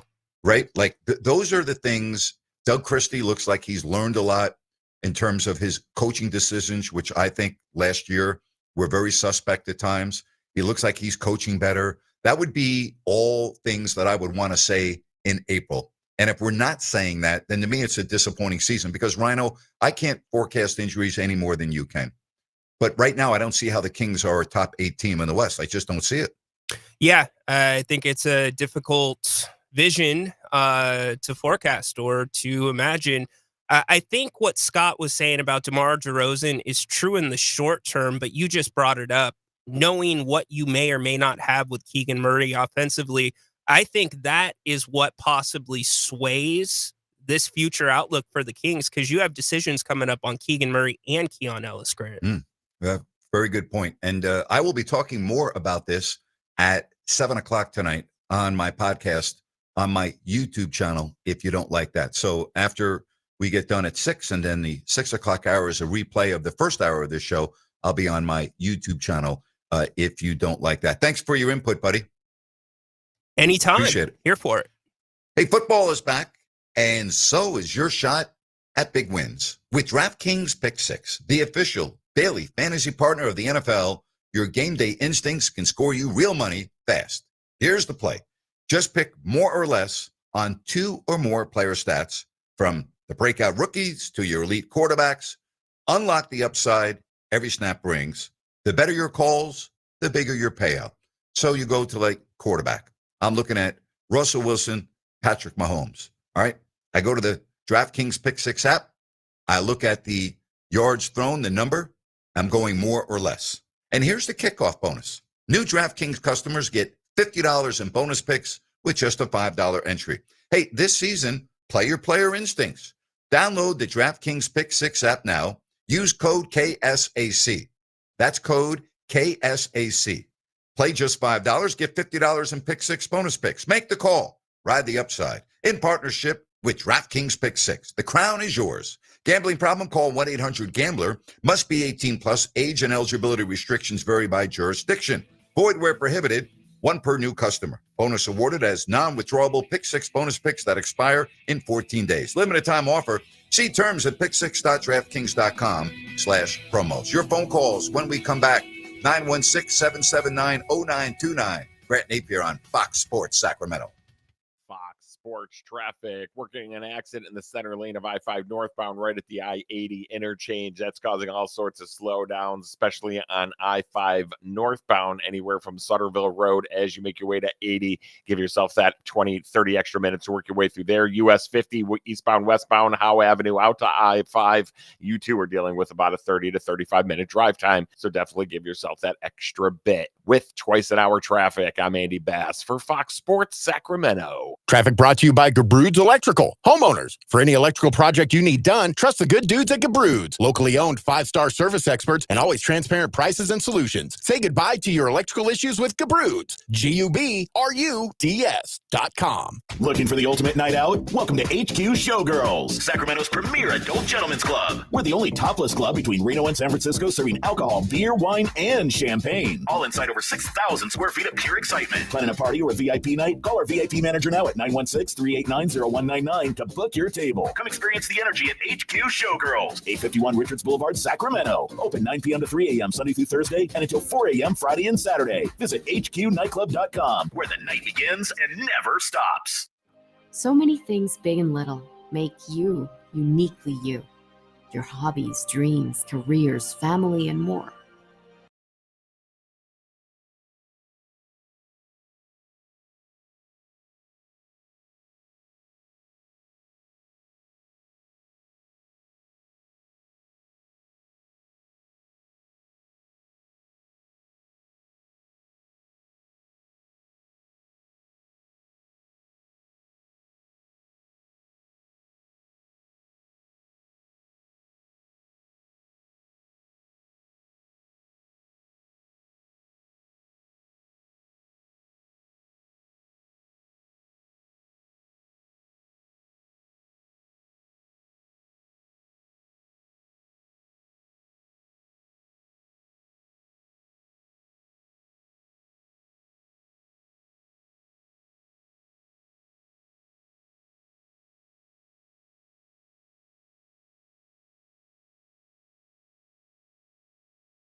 then there is some staying power for Steph Curry, Draymond Green, Jimmy Butler, and the rest of the Warriors roster. Because of the great unknown post-Curry in 2027, this ranking is likely the high water mark with this group. All right, so he said he's thinking that's best case scenario. Players 10, money 18, draft 17, market 4, management 5. So he's got the management as the 5th best in the NBA. Now I want to get to the Spurs at number 10. Tim Bontemps wrote this summary. San Antonio hangs on to the 10th spot thanks to a roster that features arguably the game's most exciting young player in Victor Wembanyama, a pair of back-to-back top 5 selections in the backcourt, Dylan Harper and Castle, and another star acquired via trade in De'Aaron Fox. Why are we talking about another star? He's not another star, okay? He's been an all-star one time, and he was added onto the roster. Stop it with the star talk. Then Tim says, the Spurs rank in the upper half of the league in nearly every category, finishing no higher than 8th, but also no lower than 16th. All right, Rhino, am I going a little bit, am I getting carried away by being upset over people calling De'Aaron Fox a star? No, because you've called so many of his games. Like you said, all-star selection, which was an alternate due to injury. But you can't argue the Spurs with a very strong front office seeing the value in him at $62.5 million a year, Grant. No question. By the way, the management on this poll has them right in the middle at 15th. Listen, I'm not anti De'Aaron Fox. During the Warrior playoff series 3 seasons ago, Rhino, he looked like a star to me in that series. And then he broke his finger, but he looked like a star. Until that injury, Rhino, he was the best player on the floor. He was better than Steph Curry. But he regressed, in my opinion, from that point. And here's the other part about Fox. I don't want point guards that can't shoot. His perimeter shot, to me, throughout his career, has been inconsistent. His free throw shooting has been inconsistent. And I can't have that from my point guard if I have championship aspirations. No doubt about it. And you can't have a point guard that's relying on the 3 ball, especially with the talent that you had around De'Aaron. And to your point about the regression, I think that's exactly where it started. After that injury, it became more predicated, his game around shooting the 3. And you saw the free throws drop off dramatically year over year from 48 to 46 wins. So if the Spurs get the playoff version of De'Aaron Fox, they're going to be in good shape. But the last 2 years sample size, how many games have we seen that? Maybe 10, 15, Grant, here in Sacramento? Rhino, his career 3-point percentage is 33%. His career free throw percentage is 74.6%. His free throw percentage needs to be at least 80%. And the 3-point percentage is just, that's not going to cut it for a point guard at 33%. It needs to be higher. Yeah, and that's something that's correctable. That's time in the gym. We've seen both him and the Kings. Grant, this last season, they started off right around 1 and 2 in free throw attempts and free throw percentage. So hopefully he gets in the gym and can get that done.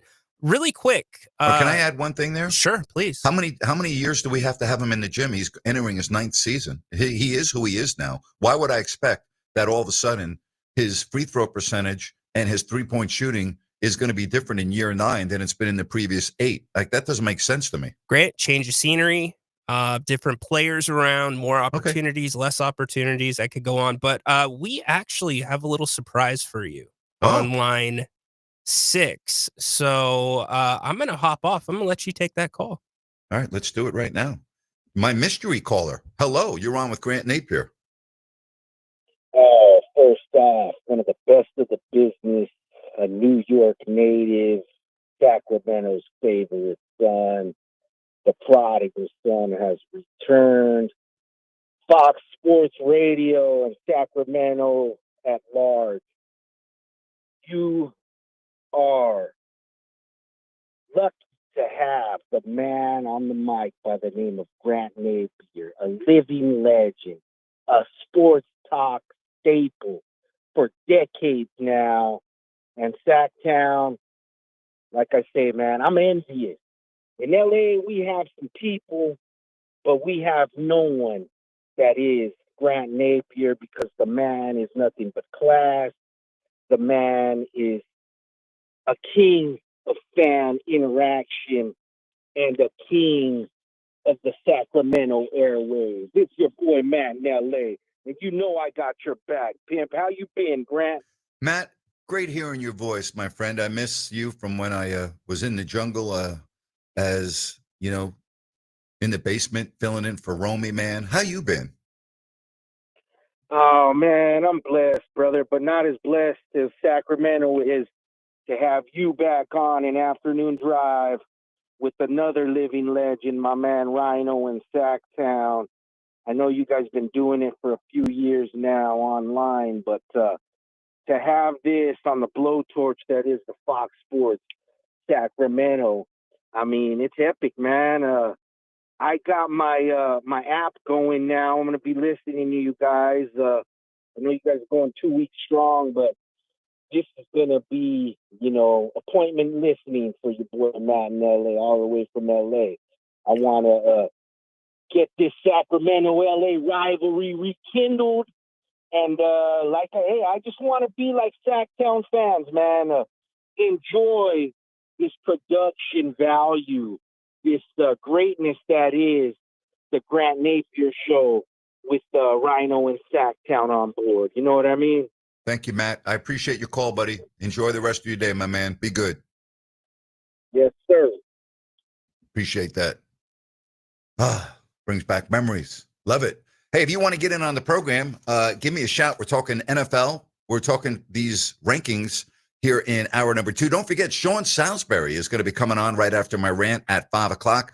Then Kenny Albert, the NFL on Fox at 5:30. Give me a shout at 916-779-0929. That's 916-779-0929. Keeping an eye also on the Major League Baseball scoreboard tonight. Some big games. Obviously, Giants and D-backs, absolutely huge. Giants need to snap that 3-game losing streak in a hurry because they've got the D-backs again tomorrow afternoon and then the big 4-game set in L.A., who just took 2 of 3 in San Francisco, Thursday, Friday, Saturday, Sunday. And if they have a bad week, it won't matter when they come home and take on St. Louis and Colorado. They cannot have a bad week. They've already lost 3 in a row. These next 2 games against Arizona, huge, because the Dodgers have a lot to play for as well. So we knew this was going to be a tough week. 3 at home, then going on the road to take on 3 in Arizona. You go Dodgers, D-backs, Dodgers. You knew this was going to be a pivotal 10-game stretch. And right now, not good for the Giants as they are only 1-3 in their last 4 games. They win Friday night, the walk-off grand slam, lose Saturday, lose Sunday, lose last night, and game 2 of the 3-game set tonight coming up against the Diamondbacks. So if you want to talk about that, we can at 916-779-0929. Sean Salisbury is coming your way again at 5 o'clock right after my rant. And then right after my rant, after Sean, a guy that I have so much admiration for, Kenny Albert, who does everything. Seriously, does everything.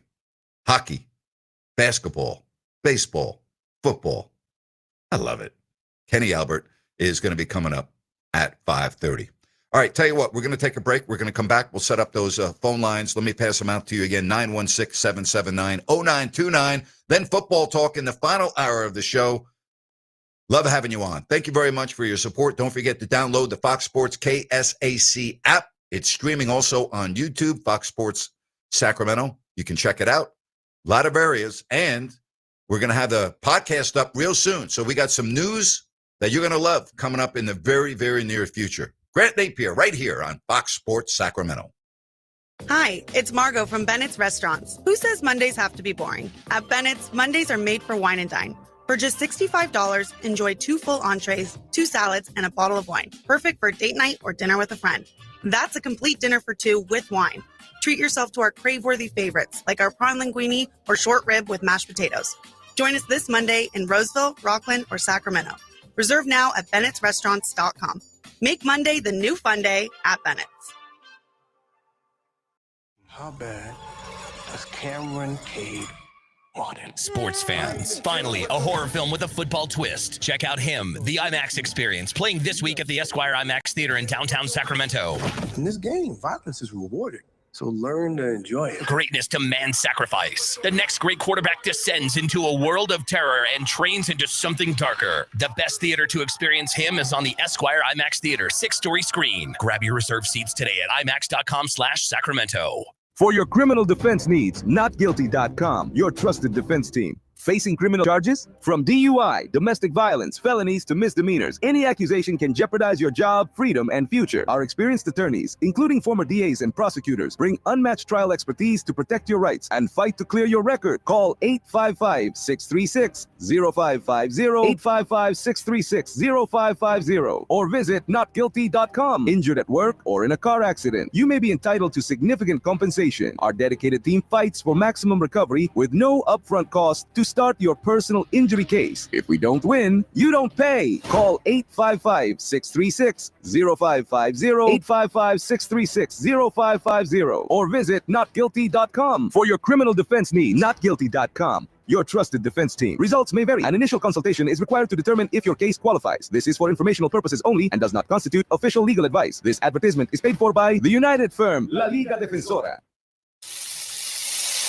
Looking for the perfect spot to watch the game and enjoy amazing food and drinks? Look no further than Fieldhouse American Sports Pub. Family owned and operated, Fieldhouse is passionate about creating a fun, welcoming atmosphere for everyone. Spice things up on Tuesdays with Taco Tuesday. Buy any order of our delicious tacos and get a refreshing margarita for just $6. On Wednesday, Fieldhouse features incredible drink specials. Enjoy $5 well drinks and ice cold pints all day long. Fieldhouse was voted the #1 sports bar in Sacramento. Tons of TVs, a mouth-watering menu, and daily specials. It's the perfect sports bar to catch all the action. Visit us today at 1833 Fulton Avenue. Fieldhouse American Sports Pub, where the food is fantastic, the drinks are flowing, and the good times never stop. Fieldhouse, bring it to the house.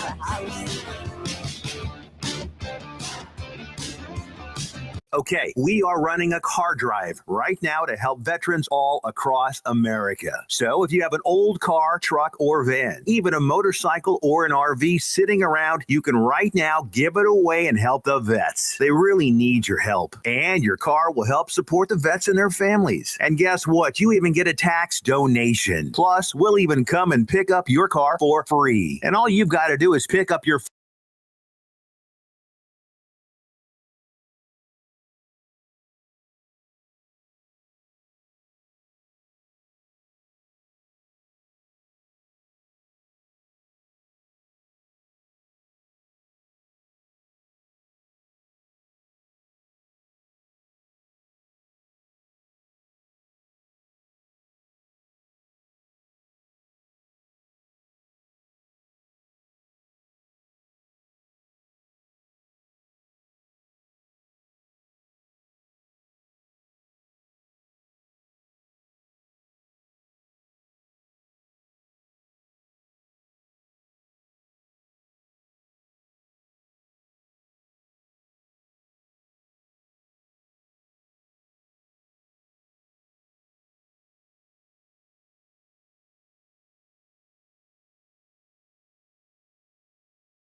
might be ambitious, no doubt about it, because there are still issues that need to be addressed.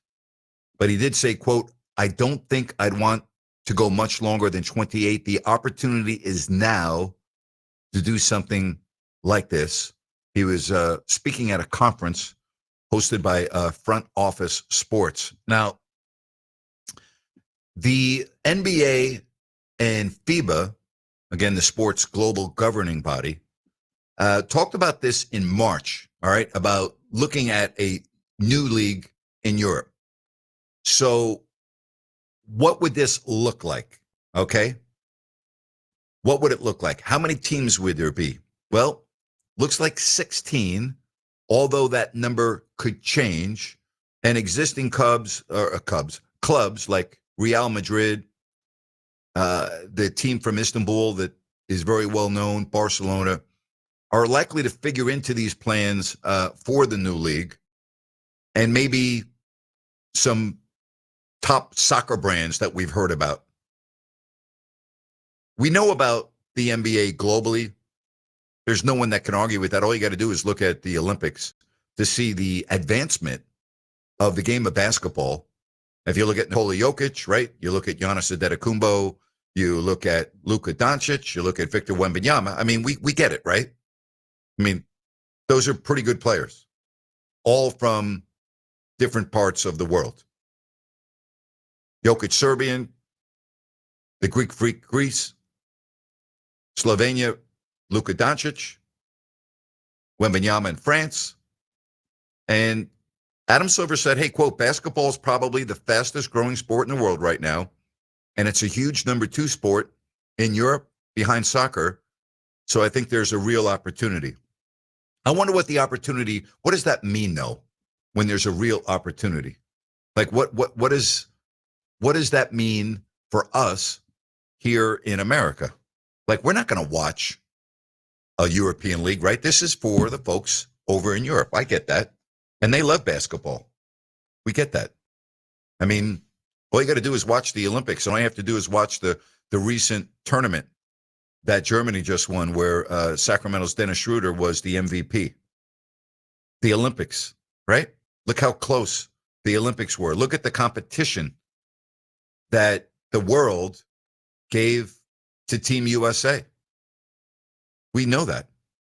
The sport continues to grow. And if you travel around the world, it's amazing the places that I've seen basketball being played at parks. Like, it blows me away. I expect it when I'm in Europe. I don't expect it when I travel to Southeast Asia. I don't expect that. But if I go to Southeast Asia and I'm taking a walk around a park, there's a basketball court with kids playing basketball. Like, I don't expect that in Vietnam or Thailand or Singapore, but I see it. And I'm just like, whoa, right? Like, I'm like, seriously, I'm like, wow. You see it in other parts of the world. I mean, basketball and what has happened to the sport in the last 20 years in particular has been unbelievable. And it really started with Vlade Divac and Drazen Petrovic. That's when it really started. That's when you look at the late 80s, when Vlade came over to the Lakers and Drazen came to the NBA. And then we had Tony Kukoc, right? And then you fast forward a couple of years to Dirk Nowitzki and the impact that Dirk had on the NBA, to now to Nikola Jokic. And I'm obviously not mentioning all of the players internationally, whether it's an Andrew Bogut from Australia or whatever. I mean, you get the picture, right? Now, when you have an NBA roster and you have a player that's European or Australian, you don't go, gee, they can't play. Not at all. I mean, you could make the argument right now that the very best players in the world are not American. I mean, you could make that argument, right? You could make that argument. I don't know if you'd win it, but if you're talking about the very best players in the game of basketball, I mean, Shai Gilgeous-Alexander, where's he from? Right? Canadians. He's a Canadian. He's pretty good. Last time I looked, he's the reigning MVP. Jokic, Serbian. He's pretty good. Luka from Slovenia. He's pretty good. Greek Freak. Giannis Antetokounmpo, Greece. So you could make the argument, you would probably win the argument, that the best players on the planet, the top players on the planet, are not American. So when you talk about the sport being global and European League, who's going to make up the teams? Like, who's going to be playing on those teams? And would it be an option for a player in the NBA? Like, look at Valanciunas. He wanted to go play in Europe this year, right? Well, he's going to stay in Denver. But the word was that he was going to go overseas and go back and play in Europe. Sasha Vezenkov came to Sacramento, then went to Toronto. Not for him. He's back over in Europe. How many players that would be on an NBA roster would be able to use that for leverage, number one, and number two, an option? How many current NBA players would go, I'm gone. I'm going to play in Europe. It's a better situation for me. What about that aspect? If you're running an NBA team, we always talk about this.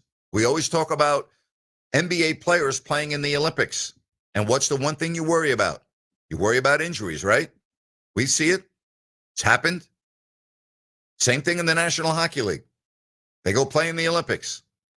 Do the general managers and team presidents like that? No, they don't. But it is what it is. Nothing you can do about it.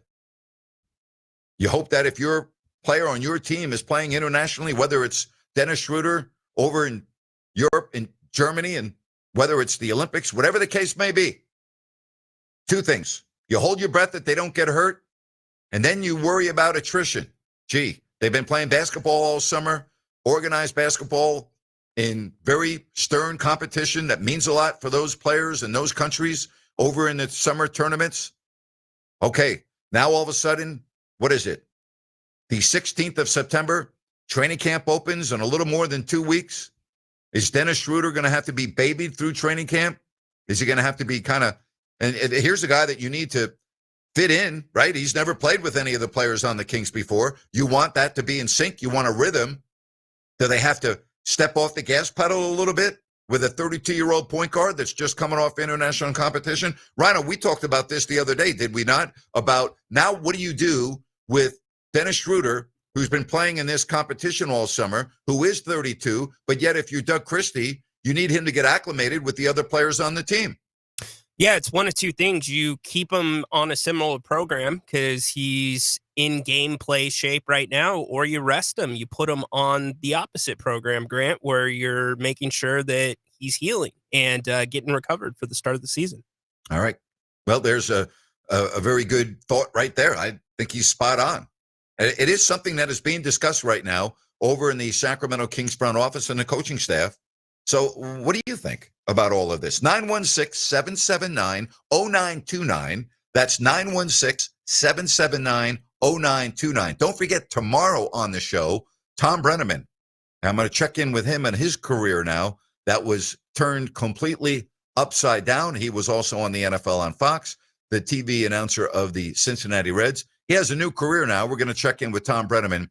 That is coming up tomorrow. Chris Landry is going to be on the show Thursday at 4 o'clock. We'll talk college and get you ready for the Thursday night game with Miami and Buffalo and the rest of the Week 3 Sunday schedule. That is coming up on Thursday, and we'll fill out the calendar on Friday as we get closer to the end of the week. But the Tom Brenneman story is incredible, and I'm really looking forward to having him on tomorrow. Later in the show, in just a couple of moments after Grant's rant, we've got Sean Salisbury, followed by Kenny Albert from the NFL on Fox. And we'll talk to Kenny a little bit about his book and being part of the Albert tree. His dad is Marv, his uncles Al and Steve, longtime sportscasters. Steve's got a book that just came out, and I'm going to have him on the show shortly as well. Great respect for all of the Alberts. All right, let's get to Dorian. Hello, Dorian. Welcome to the program.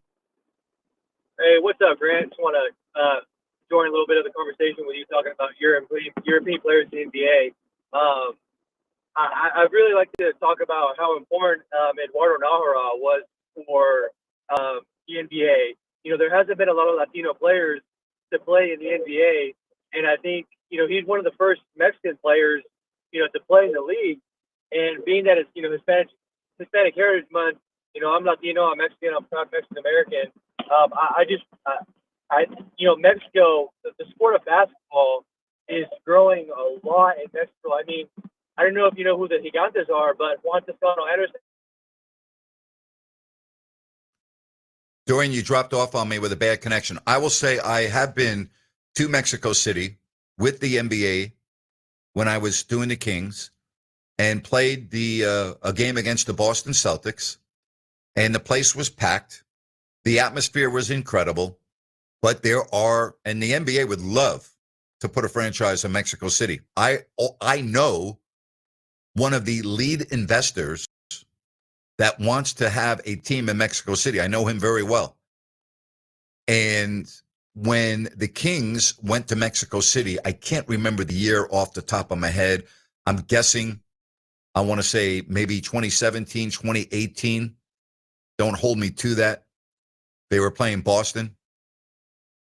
But I talked with this lead investor, and they were in serious talks with the NBA about making it happen. There are a lot of issues with a team in Mexico City. Altitude is an issue. That's number one. Traffic is a big-time issue. And Rhino just told me it was 2015 that the Kings played in Mexico City. Getting around in Mexico City is like impossible. Seriously. Altitude is an issue, much more so than Denver. Air pollution, a big issue. I know the games are played indoors. I'm talking about life in Mexico City. There are a lot of people that I've talked about or talked with about this, and every single person that I've talked to, with the exception of the investor, feels that it would be difficult to get players that would want to play in Mexico City, particularly those that have families. That's what I was told when I've talked to these individuals. There is a market for there. And if you did have an NBA team in Mexico City, you would have the entire country behind you. Similar to what the Toronto Raptors experienced when they won their championship and were really good. It wasn't just basketball fans in America. It captivated the entire country of Canada. It would even be more so in Mexico. I don't see it happening. I think there are too many logistic issues, some that I just mentioned. I don't think you would be able to get free agents that would want to play in Mexico City for what I just mentioned. There are the political aspects as well that people have told me about that would make players apprehensive about playing in Mexico City. So there are reasons why the NBA has not expanded to Mexico City, although they would love to, and it would be a cash cow. And the country of Mexico and the basketball fans in that region of the world, it would be so successful because I experienced it 10 years ago. I was there. I experienced it. I saw the passion for basketball. I couldn't believe, and the arena down there is state of the art. It's freaking beautiful, gorgeous. But I don't see it happening. I don't see it happening, or at least anytime soon. Travel would not be that big of an issue. It's really not that out of the way.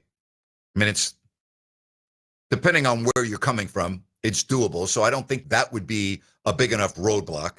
Okay. And if you've never been to Mexico City, it's an amazing city. I mean, it really is. I think we were there for 3 nights and I was just, but the traffic, oh my gosh. And I've been all over the world. I might put Mexico City right up there with Shanghai and for the worst traffic that I've ever seen in my life, and India too. Now, I forgot about India. Let me rephrase that. India, Mumbai, Shanghai, Mexico City, the worst traffic that I've ever experienced. And don't think that's not an issue for an athlete. It is an issue, okay? And don't think altitude is not an issue. It is an issue. Air pollution, issue. All of these things are issues. Safety, right? Perception of safety. The family aspect. Do you want to put your children in a school down in Mexico City? I mean, these are all things that those that I spoke to that are very close to the league and some in the league would be a potential roadblock. Never say never, but quite frankly, I don't see it happening anytime soon. I still think Seattle is number 1 on the list. I think Vegas is on the list. I'm a little worried about Vegas in the sense that hockey is top shelf. The Raiders on Sundays. Now you're going to have baseball there. Is that market big enough to have 4 professional franchises? I don't know. The NBA thinks so. The NBA thinks that it would definitely be a huge hit. The NBA thinks that it would be a win-win. We know that Seattle would be a win-win. And I think you got Memphis, to me, is on a short leash. New Orleans is on a short leash. If you want to move teams from their respective cities and you want to move them to Vegas and Seattle, Memphis and New Orleans, to me, would be the top 2 candidates.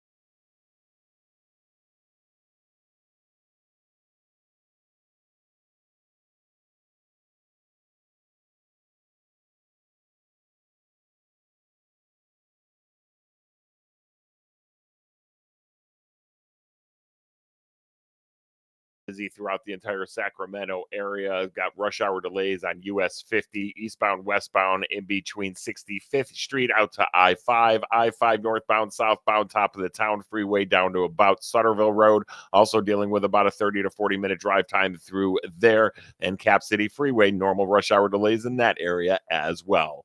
With twice-an-hour traffic, I'm Andy Bass for Fox Sports Sacramento.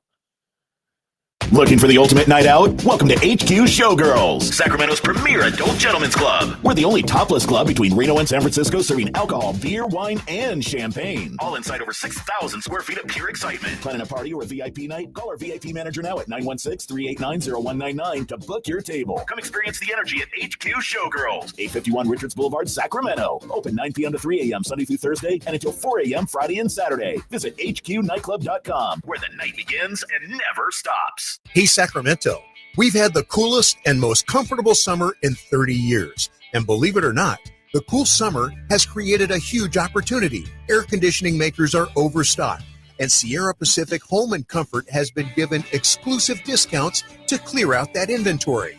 Why Sierra Pacific? Because the world's top brands know that Sierra Pacific installs their systems with precision craftsmanship and the most trusted warranties around. And right now, you can get a brand new high-efficiency system installed by Sierra Pacific at a special limited time price. And since many of these systems qualify for tax credits and SMUD rebates, you'll put even more money back in your pocket. This is a very limited opportunity. So call Sierra Pacific at 916-638-0543 or visit SierraPacificHome.com and schedule a free consultation. Sierra Pacific Solar Heating and Air, the guys in the big red trucks. I'm Dan Patrick, and this is Above the Noise. 2 Monday Night Football games gave us plenty to watch, but the biggest storyline may have come from the booth. Tom Brady, already stirring headlines this season, continues to blur the lines between broadcaster and minority owner of the Raiders, and now something resembling a consultant. Plenty of fans, even rival teams, were uneasy about Brady having access to production meetings while also holding an ownership stake. Last night didn't calm those concerns. Brady was spotted in the coach's box, and it was revealed he talks to the Raiders OC Chip Kelly 2 or 3 times a week to break down film. That's not just a casual owner. That's a hands-on football strategist. The optics were messy before, but this took things to a whole new level. Imagine if Jerry Jones with TV access was sitting in on game preparation, advising coordinators. The NFL would be in an uproar. Now the question is whether the league sees the line the same way and whether it actually does something about it. I'm Dan Patrick, and this is Above the Noise. Pickleball is the fastest growing court sport in the world, and no one makes playing pickleball safer, more comfortable, and quicker on your feet than Tyrell. Tyrell is the first purpose-built shoe made specifically for playing pickleball. Tyrell shoes are made with the famous Vibram outsole. Remember, Tyrol. If you want to elevate your game, you want to play longer, more comfortably, go to TyrellPickleball.com and experience how Tyrell can help your game while making you look like a real pro. Whoa! Jason Kelsey just found out that NFL Sunday Ticket now lets you subscribe month to month. Yeah! He just realized you can join and cancel anytime. Ha-ha! Now that's what I'm talking about. Now he just found $1 in the sofa. Yeah! And he just saw a great parking spot open up. Look, just because Jason's easily excited doesn't make NFL Sunday Ticket month to month any less great. Right, Jason? Yeah. Get NFL Sunday Ticket month to month and cancel anytime. Woo! Sign up at NFLSundayTicket.com. Renews every month during the 2025 regular season. Cancel anytime. Terms and embargoes apply. No refunds. Commercial use excluded. The voice of Sacramento sports is back. Hear Grant Napear every weekday beginning at 3 right here. KSAC 890 AM Olivehurst, K284CM 104.7 FM Sacramento. Good afternoon, ladies and gentlemen.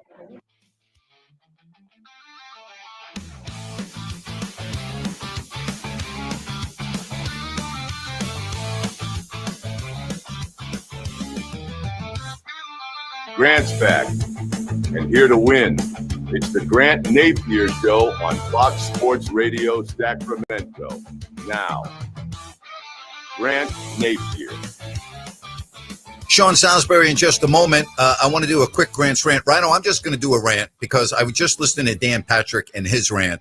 And I love Dan Patrick, and Sean Salisbury knows Dan a lot better than I do because he worked with him and it's just an opinion. Are we just like getting carried away? This is now my rant. Okay, seriously? I mean, we're talking about an announcer. Yes, we're talking about an announcer.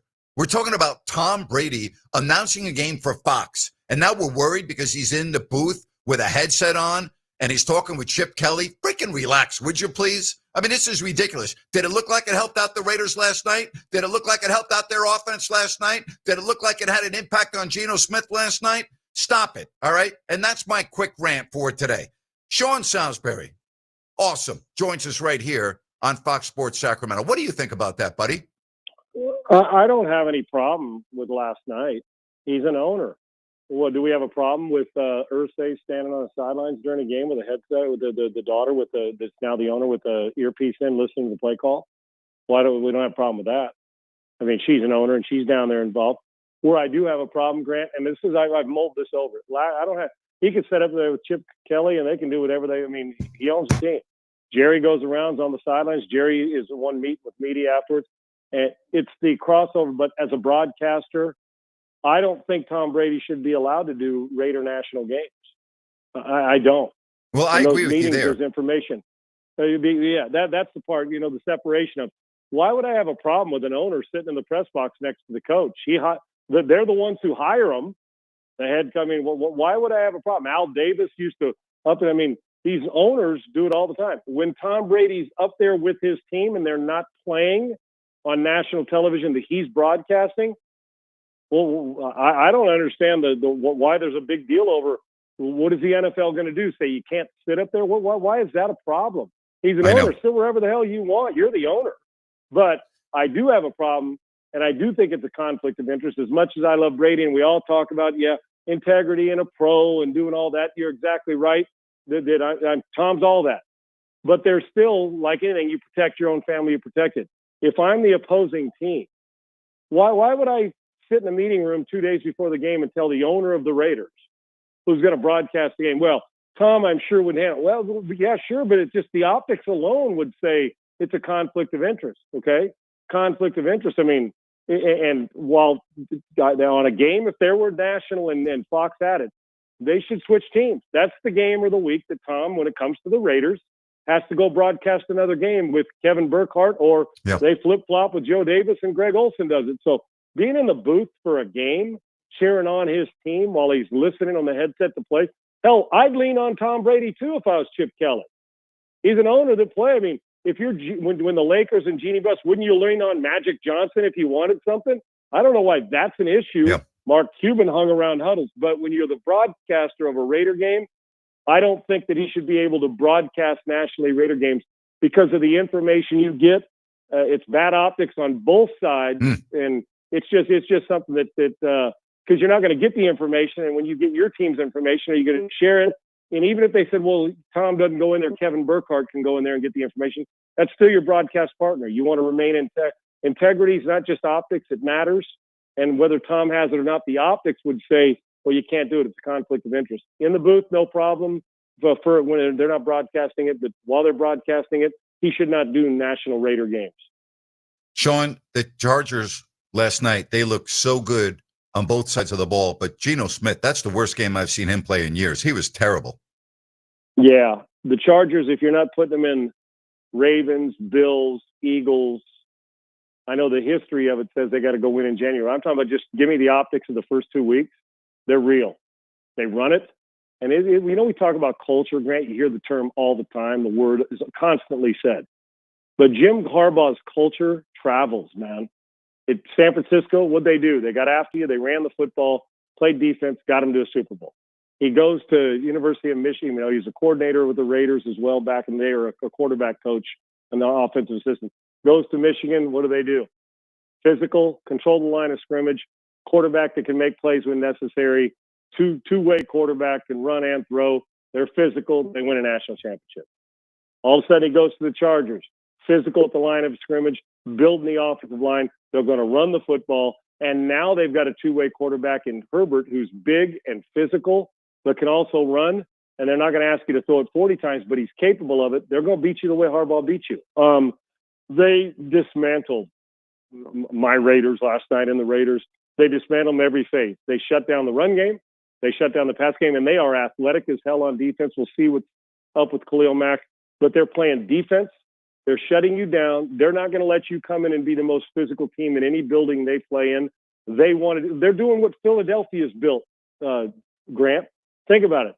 Efficient quarterback, and Herbert's a better pure thrower of the football. They run it. They dominate the offensive line of scrimmage, and they get after your ass on defense. He's trying to build it that way, but this is who Harbaugh is, and he's not going to deviate unless they have to play from behind. The Chargers are real, and I think that from what I've seen the first two games, the Chiefs and the Chargers right now, Mahomes and Andy Reid notwithstanding, the Chargers are a better football team. I'm not even sure the Chiefs are the second best team in the division. Sean Salisbury joining us here on Fox Sports Sacramento. For those of you that don't know, Sean hosts a morning show in Houston, sports show. You're very dialed in. It seems to me in watching C.J. Stroud, and I understand the offensive line, so I want to ask you about that. It seems like he's regressed. Is there a lot of talk in Houston from your fans on your show about that? A lot of it, the majority of talk this morning, even with the Astros in a race, was that very thing and a rookie play caller. They hired Bobby Slowick, who's a 49er guy, passing game coordinator. First year it worked out. Second year it didn't. They fired him. And then normally you'd move on to like a Chip Kelly or a Byron Leftwich, a veteran coordinator. They went right back to a rookie play caller who was the passing game coordinator and a tight ends coach with the Rams. D'Amico is caught up in that he likes the familiarity with that system. They didn't have to change the verbiage. But rookie play caller, a quarterback who has regressed, and I'm a huge Stroud fan, but the collateral damage from all the hits, and he's got to overcome this, Grant. We can't keep making excuses. Well, it's just the line. Last night, in clean pockets, his misses used to be in his rookie year when he was just playing free and carefree and let it go. His misses became to the point where they're still in the radius. He didn't miss by much. His misses now are no longer that sniper of aim small, miss small. He's missing big, where it's not even around the target on a clean pocket. And he looks frantic in the pocket to me, which is not normally like him. Like his feet are moving a little different. There's just something that's not calming about him. Grant, and the way I say that, because I think you got to clear the clutter is something I talk about with my quarterbacks that I train all the time. When I first started playing golf, I was a great putter. I don't mean that arrogant. I was, because it was a feel thing. I can walk out right now and say, okay, my ball's 70 yards. I can judging distance, and maybe it's because of quarterback and depth perception. But I used to be a great putter because I just step up, look at it, and putt, and it was freewheeling, no clutter, and I was good at it. You know what the worst part of my game is now? Putting. You want to know why? Whether it's Golf Digest and reading or going on, I've gotten too caught up in all the minutia. I read every magazine. Oh, I got to change my grip, and why is this? And I three putt more greens than I ever have in my life right now because I'm everything too much clutter. Where the rest of my game is better. Same thing, quarterback. More clutter equal man. Head starts to go to the pass rush. The trust is the one word that you have to have. He doesn't trust them. So in turn, even in a clean pocket, he's saying, when is this going to break down? This is just my perception from a distance. He has regressed. He's not as accurate, and he's not as forceful and aggressive. Couple that with a rookie play caller who's, you got to treat him like he's a rookie player. He's never called plays, and there's a difference between X's and O's coaches who can teach it on the board and the rhythm of being a play caller. And that's not saying that he's not going to turn out to be a great one. But right now, when you're struggling, your offensive line is not physical. They don't control the line of scrimmage. They're an undisciplined team because there are penalties on offense and defense every week, and they don't close right now. And now you're starting to say, well, man, when's CJ going to elevate him? He is a hell of a player, but right now he is taking a step back for whatever reason. He's got to get back to freewheeling and aggressive football without overthinking it, because right now, the way he's going through his progressions and the rest of it looks too frenetic for me, and I don't like it. Sean, what did you think of Mac Jones' performance for the 49ers against the Saints? He did what you're supposed to do. Prepare like a starter, train like a backup because you want the job, and play like a starter. Mac Jones has a lot of experience, even though the last couple of years have been a little bit of a journeyman. He looked more like his rookie year. He was dialed in. Didn't have a great year, but did some good things. Finally back. I think he also had something to prove. I think he wanted to prove to people he's not just a guy because he's a backup, and the 49ers do a good job. Look what they did, Darnold, and then, he's gone on to play well. when Purdy came in. They had a starter. They primed him well as a backup. When he took over, boom, well. Garoppolo before him. So they do a nice job system-wise of getting him ready. He's a talented guy, but they didn't have to change anything offensively, Grant, even though the height or the size may be different between Mac Jones and Brock Purdy. The skill set's very similar. Both kind of underrated athletes, both really high football IQ, both were well coached in college, both of them seized the moment, and both of them, they're not overpowering arms. They're not they don't do anything great, but they do a lot of things well. And he did what a backup, and I know that role well, is supposed to do. You don't want your coach to change the game plan. You drive the bus, get them home safely, and in the process, if you make good decisions and prepare for it, you end up throwing 3 touchdowns and winning. Now, New Orleans, not real good. They've been hanging around but can't close it out. But Mac Jones did what you count on him to do. Your job is to come in here and win games, not just get by, not prove. Your job is to come here and win. And I look at it like that every time I played. My job is to come in and win. It may not be Warren Moon, but that's okay. I'm supposed to win, and that's what my teammates are counting on. What it did for him yesterday was build trust, validated what he's done on the practice field, and at times what he's done in his NFL career. And it also gives the 49ers, they're going to win some lead. They start out 2-0, both wins on the road.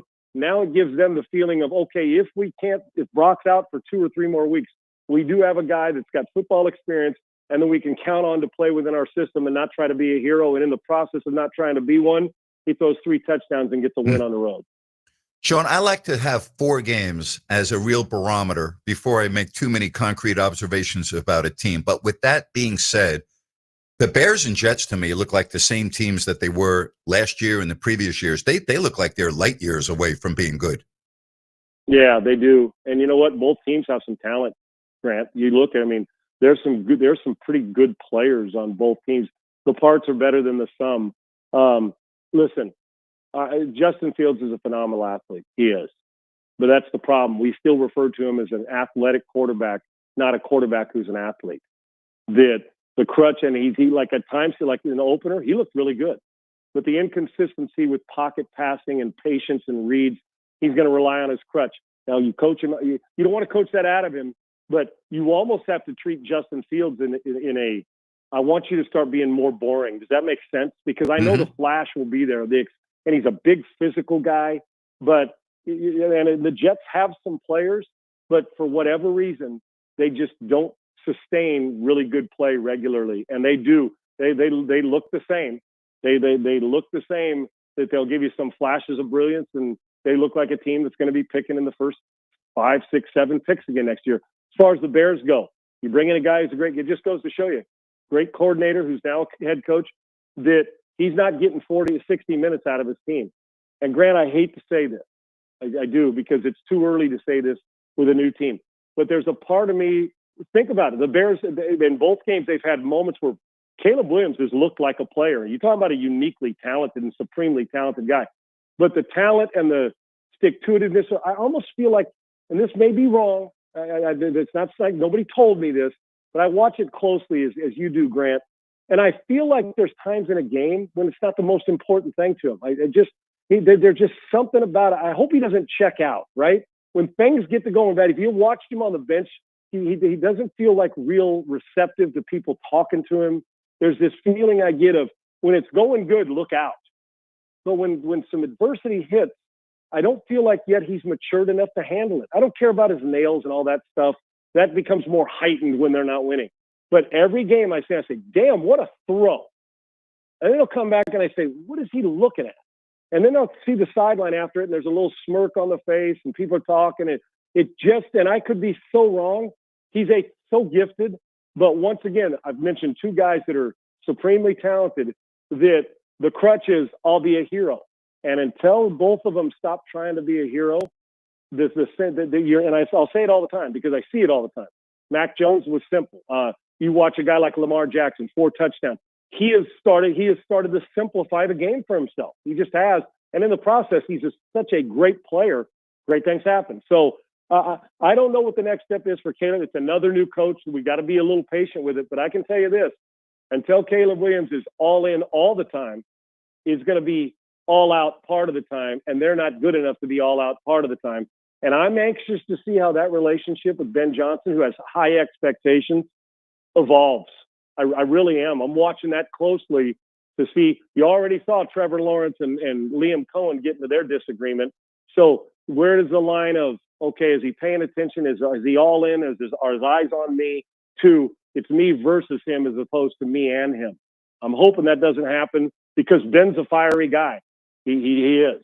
And Caleb Williams beats to his own drum. We're going to find out how that relationship works in a very difficult division. Sean, let's talk some college football. Is it okay to say that Arch Manning's overrated and that the so-called experts that had him as maybe the Heisman and the number one pick, blah, blah, blah, overstepped and got a little too excited? I mean, what do you see in him? He did not look good at all again on Saturday. Yeah, and I got to sans my love for the Manning family and know their preparation. Put my name on the back of his jersey or your name or the name Jones on the back of the jersey.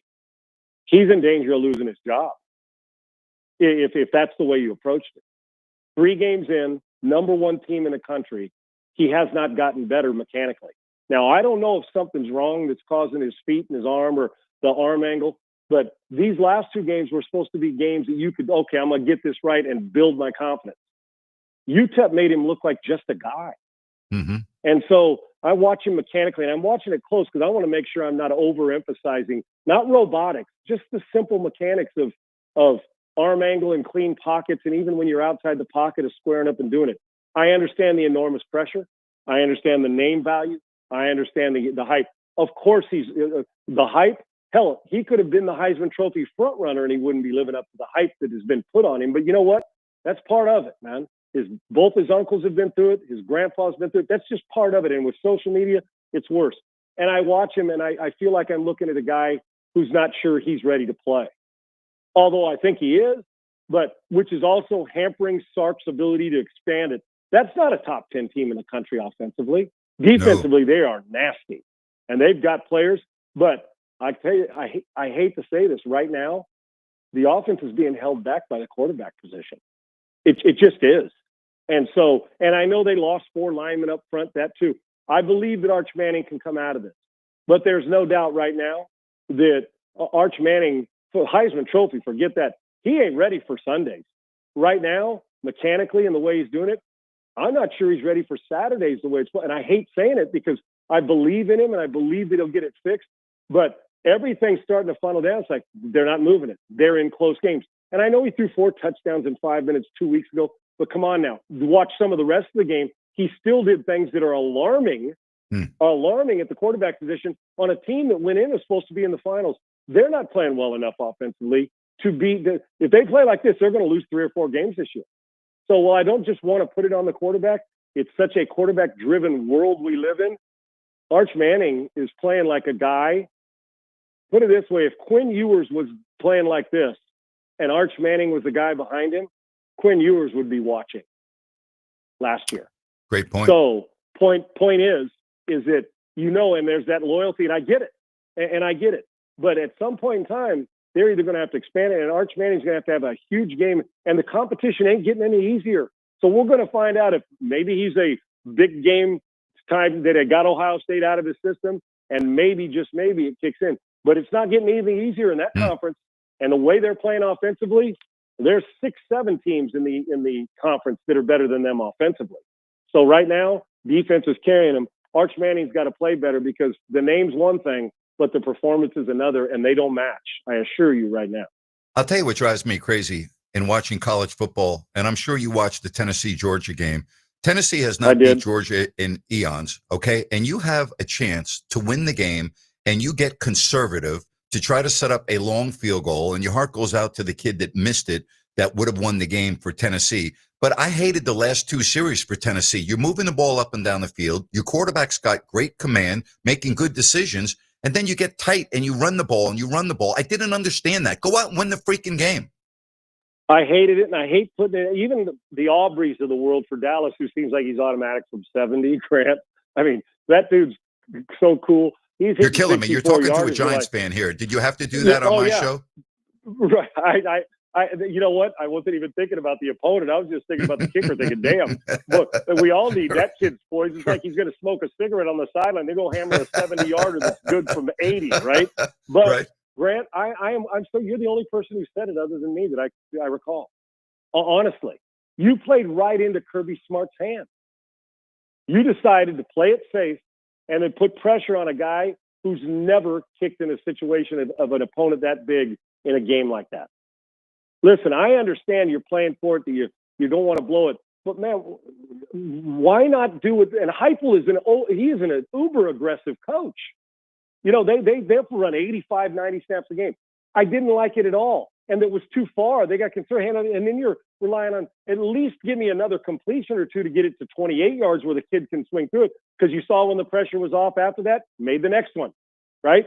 Made the next one in overtime, but the field goal wasn't good enough. You cannot, good teams like that, give them that many opportunities. And I'm telling you, Grant, as you know this, that winning is contagious and so is losing. So if you're a Tennessee fan and you saw the stress with the camera showing the guys in the stand, the players felt the same way. They know every time we're in this situation against this team, how do we come out with this? They're a good team, Tennessee is. And I like their quarterback better than I did Nico now. I think he's tougher. Mm-hmm. And he was playing good football. He wasn't backing down. You played right into their hands and you played conservative and let them get it back. And then they did what Georgia does. They know how to close games. And they're kind of still sliding under the radar as like, they're not still getting the national. Well, they're not quite Ohio State. Well, they're not Texas going in. But their quarterback's going to start to get better. And Kirby even said it. They played better than us. They deserve to win. But they didn't deserve to win because your kicker didn't knock it through. You put pressure on him, and you backed off and played scared. And that's not who Heupel's been. You can't play scared because when you do that, inevitably everybody knows they should have attacked. Go put the damn thing away and trust your quarterback that you got to make good decisions for you. And when you get it to 20, okay, then do what you got to do. But that's still a long distance for anybody, let alone a guy who hasn't seen pressure like that. And you feel bad for him. But the truth is, that's why he's on scholarship. You're supposed to make him. And he had a good look at it, and everything was fine. They set up, and it just didn't happen. I would have played more aggressive, but judiciously aggressive.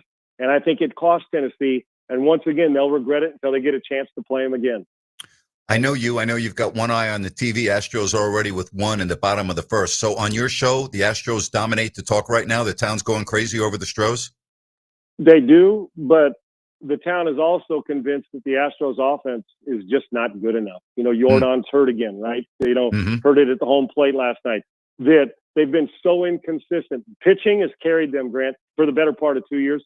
The concern is runners in scoring position that the middle of their lineup, especially with Jordan out, just isn't productive enough. Now, that said, they're a half game out of first place. They've been in first place most of the year, and they've got experience in these moments, and this is when they shine. But there's 11 games to go.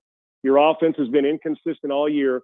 You're asking a lot of your pitching staff now with Luis Garcia. You're asking a lot, and Fromber has struggled like 9 of his last 10 starts. He has not looked like an ace, and he gets sideways, and then emotionally, his emotions take over for him, and he gets knocked out of games because, but his stuff when it's good is premium left-hander dominant stuff. But the if factor keeps creeping in. I think most people, yes, they're Astros. It's still Astros town. Texans are trying to. If Texans were 2-0, we may be having different conversations. But they're 0-2, so right. People are now pissed at the Texans and they're watching the Astros. So the biggest concern is why do the Astros continue to struggle at the plate in key moments? Yeah. And so that's it. I think people have resigned to the fact that it would take more miracle to win a World Series this year than it wouldn't. And now they're concerned: are they even going to make the playoffs? The division, Seattle's been 9 in a row, Grant. The Astros got enough 9 in a row, and they're inconsistent. Yeah, their inconsistency at the plate is going to become a problem even if they do get in the postseason because they're getting mowed down by good pitchers, and then you're putting a lot of pressure on a pitching staff that's been banged up all year, yet has still been lights out for them. Without the pitching staff, this team would be 10 games out of first place. Appreciate you, buddy. Talk to you next Tuesday. Have a great week. I look forward to it. You too, brother. Thank you. Thank you. Great stuff from Sean Salisbury. Great stuff when you do business with Village Financial Group. I have known Spencer Grimmenstein for 25 years, the broker and owner of Village Financial Group. That's when he began his family-owned business, and he's happy with the rates dipping a little bit 2 weeks ago. Take advantage, whether it's a home equity line of credit or buying or selling a home. Spencer is a very creative financing specialist, and he has access to private money. Go online, VFGloans.com, and you can find over 9,000 properties available for purchase. Give Spencer a call, 916-805-4868 and be sure and call for the investor special. It makes sense to call Spence at 916-805-4868. Village Financial Group, looking out for your best interest. When we return, Kenny Albert, NFL on Fox, right here on Fox Sports Sacramento. Fox Sports traffic. We're still trying to clean up a couple of earlier problems. One was a hit and run crash, I-80 eastbound, right on the approach to Penryn Road. And then we had a car fire in the same area on the westbound side. So give yourself extra time to work your way through both of those problems. Heavy rush hour delays still trying to wind down, especially I-5 northbound, southbound in between Del Paso Road down to about to Sutterville Road, and US 50 eastbound, westbound is also very sluggish. I'm Andy Bass for Fox Sports Sacramento. Who would have imagined that the coolest, most pleasant California summer in 30 years would leave the big air conditioning companies drowning in overstock? Overstock is not a good thing for air conditioning companies. But if you're a homeowner, it's a thing of beauty because it's a golden ticket to huge savings on a new AC system. So right now, for a very limited time, Sierra Pacific Home and Comfort is offering jaw-dropping discounts on brand new air conditioning systems. These are brand new systems, professionally installed by Sierra Pacific and then backed up by a bulletproof warranty. And since a lot of these systems qualify for significant tax credits and SMUD rebates, it's a perfect time to call Sierra Pacific, especially if you own an older home with an outdated AC system. Call Sierra Pacific to schedule an in-home consultation at 916-638-0543 or visit sierrapacifichome.com.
A guy that is just a phenomenal sportscaster. You know, he's the only one in North America that does play-by-play for all four major sports, and I love his hockey. There are those that think he's better in basketball or baseball or football, but give me Kenny Albert calling hockey, and I am going to be very, very, very happy. And he joins us right now here on Fox Sports Sacramento. Kenny, how are you? I'm great, Grant. How are you? I'm doing good. It's good to hear your voice again. And I want to go back to something you told me when I had you on my podcast 4 years ago that I went back and listened to the other night that I still can't believe, that I think that the fans of Sacramento on this radio show would be very happy in hearing again. Is it really true that you witnessed as a child your mom beating Dr. J in a game of horse in your backyard? That's a true story. It was actually at his house. It was not in our backyard. So 95% of that statement is correct. She did beat Dr. J. It was a corner 2-point shot, not behind the 3-point line, but, about a 22-footer, I would say. And she knocked it down and beat the great Dr. J in a game of horse. That is absolutely accurate. And I would also wager to say that is the only mom to ever beat Dr. J in a game of horse. So you've always got that going for you, huh? Man. It might be her claim to fame in the athletic world for sure. Hey, real quickly, I want to talk to you about a lot of things, but you just did the Lions and the Bears, and the Lions, of course, with a real disappointing game against Green Bay. But now we look at Green Bay, and they might be as good as anybody in the NFC. The Lions look like the Lions of last year, didn't they? What impressed you the most about the Lions after calling that game? They certainly did look like the Lions of last year when they set so many franchise records offensively and led the league in numerous categories. The big storyline heading into the game, Grant, was the return of Ben Johnson, the Bears head coach, who did such a terrific job as the offensive coordinator in Detroit over the last 3 years. And I think I made the comment during the broadcast. It was something to the effect of the Lions are Ben Johnsoning Ben Johnson. It looked just like it did over the last 3 years with Ben Johnson at the helm. And, whether it was Jared Goff throwing the 5 touchdown passes, Amon-Ra St. Brown with 3 TD receptions, the running game with the 2 running backs, Montgomery and Gibbs, doing an outstanding job. They both scored in the first quarter. The offensive line was outstanding. So it was just a terrific all-around effort. They put up 52 points. It was a close game, heading into halftime. It was 21-14, and then the Lions scored a touchdown with a couple of seconds left on the clock after a bit of a controversial situation with the clock and the officials. And I thought Mike Pereira explained it perfectly on our broadcast. Had to give a plug for the longtime Sacramento native there. Yes, he was on my show last week. Tremendous job, and he explained it beautifully, and that seemed to certainly change the momentum, and the Lions just took off in the second half, and after their loss to Green Bay, like you mentioned, and maybe you have to give Green Bay a lot of credit on that one, the way their defense played against the Lions on kickoff weekend, but they came away with the win, and the Bears still searching for their first victory. We're talking with Kenny Albert right here on Fox Sports Sacramento. Of course, your dad, to me, is as good as any play-by-play announcer that I've ever heard in my 66 years of being alive. And Marv, your uncles, Steve and Ella, I'm going to have Steve on my show coming up soon to talk about his new book. See, I'm convinced if your last name is Albert, you have to write a book, and you did. And I have not read it yet, but I want to. A Mike for All Seasons. I think it was a year ago. How much did you enjoy putting that book together? Well, first of all, I appreciate you, giving the book plug for my book. But before I get to that, Steve's book is tremendous. I think you'll really enjoy it. I read it over the summer. It's sort of a different style than mine. His is more a lot of short stories, a lot of funny stories. He has a great sense of humor. I actually learned a lot of things that I didn't know about his life and his career. So whoever, amongst the listening audience can check out Steve's book. It's absolutely tremendous. I give it an A+. But thanks for asking about mine. It's a Mike for All Seasons. It was a really fun project to work on. I learned a lot during the process. I had never written a book before, and I did it myself. I did not have a ghostwriter, although my wife and kids certainly were a large part, helping out with the editing and, reminding me about certain stories and anecdotes that I might have forgotten to include. So I have to give them a lot of credit, but totally wrote it myself.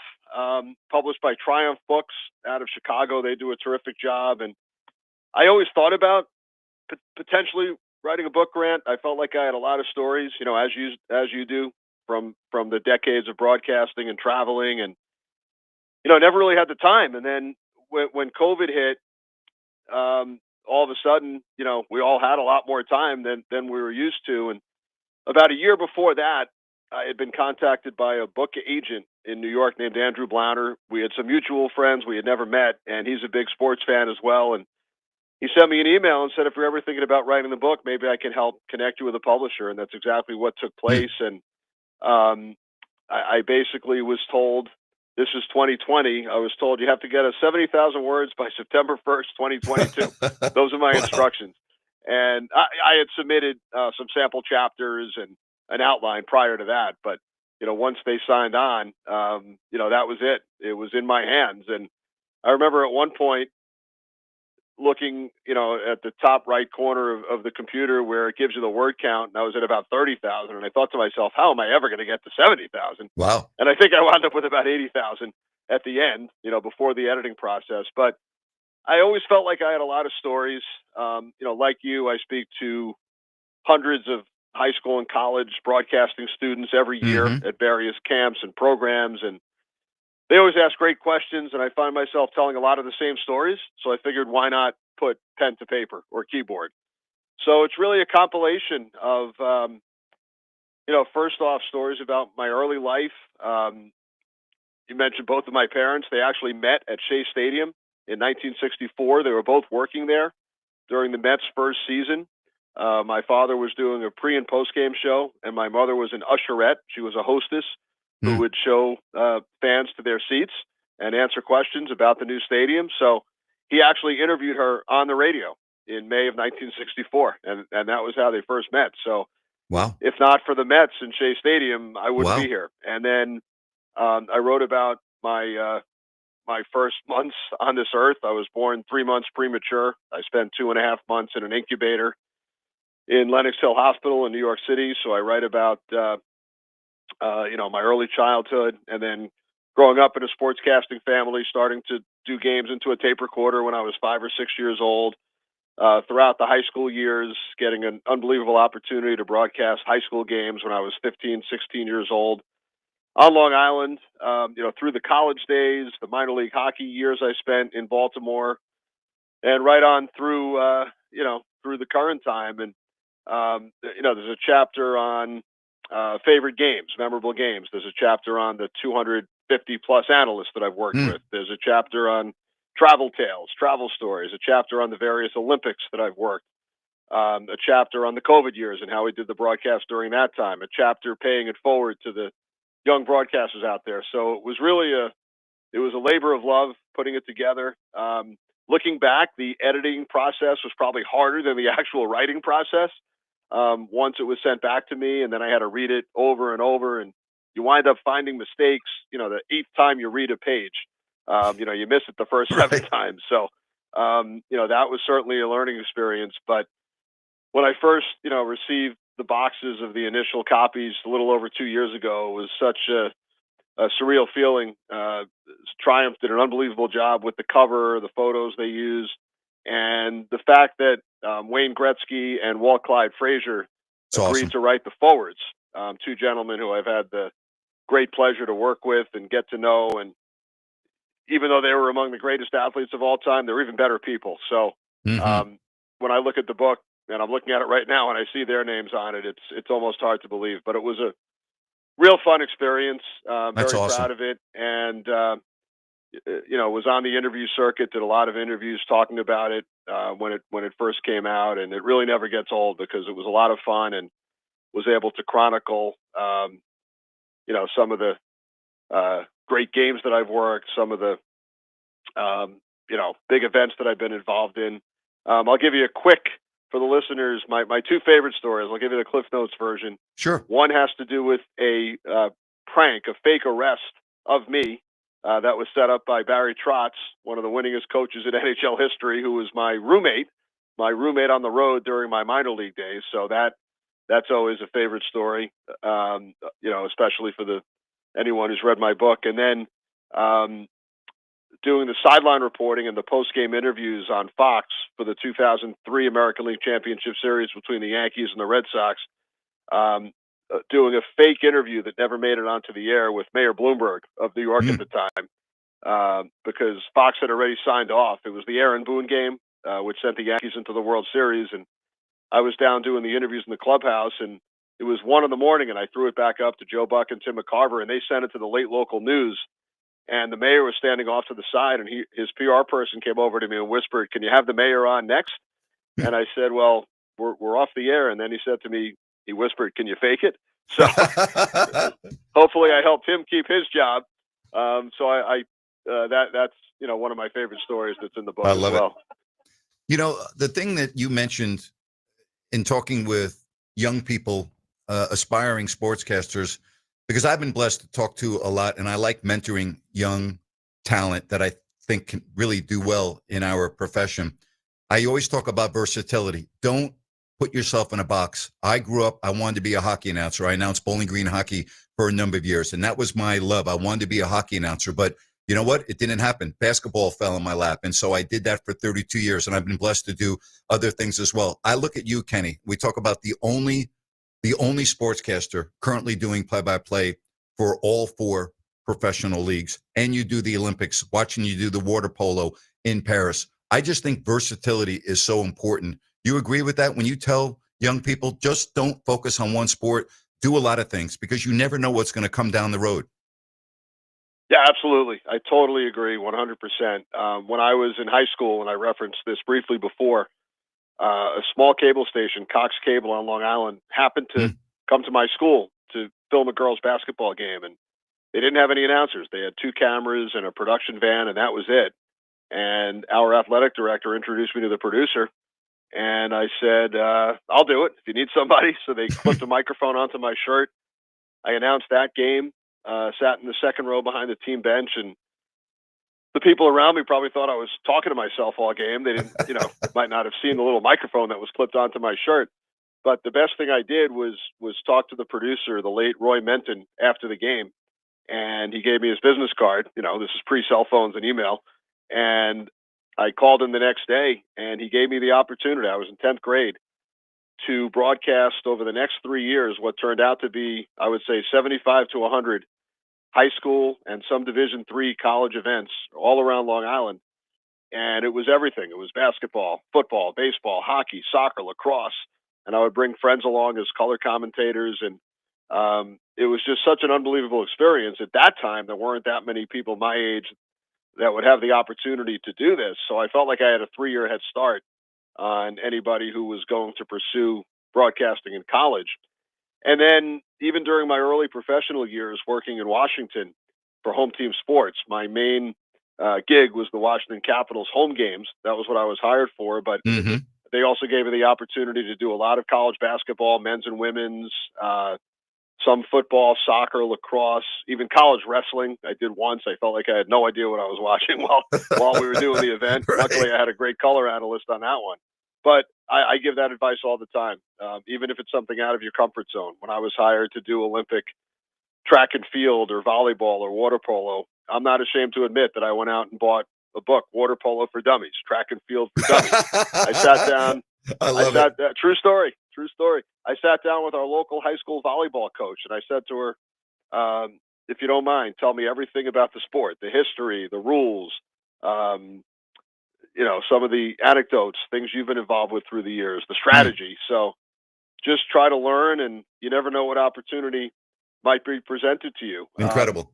I also talk to those youngsters about, the various jobs that are out there, aside from the play-by-play announcer, the color analyst, the sideline reporter. There are so many people behind the scenes, and a lot of the colleges now and conferences give students opportunities to be the producer, the director, the cameraman, the camerawoman, the graphics operator, and so on.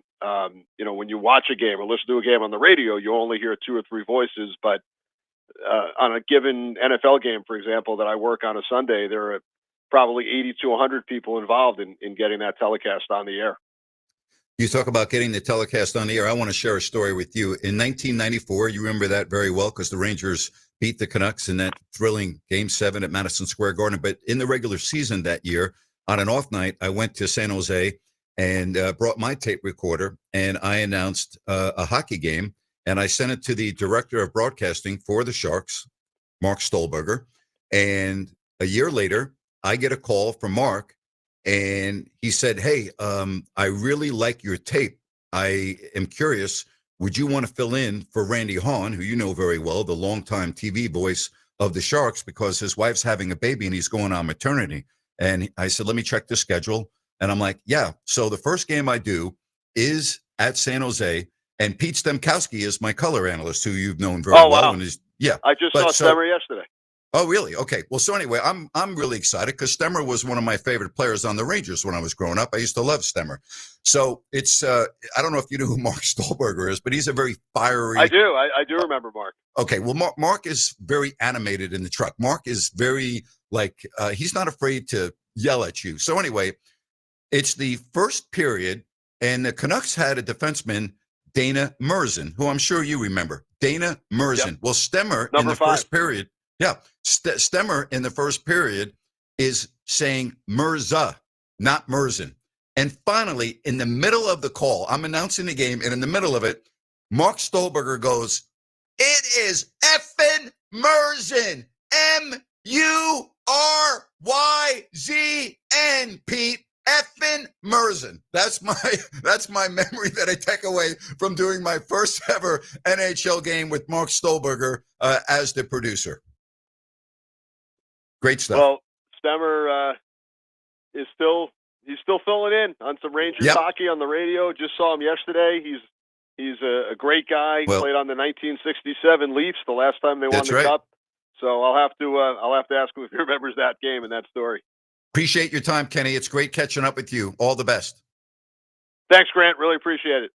Kenny Albert. Hey, I want to tell you about Village Financial Group and Spencer Grimmenstein. I've known for 25 years. He's awesome. Whether it's a home equity line of credit, buying or selling a home, Spence is a very creative financing specialist.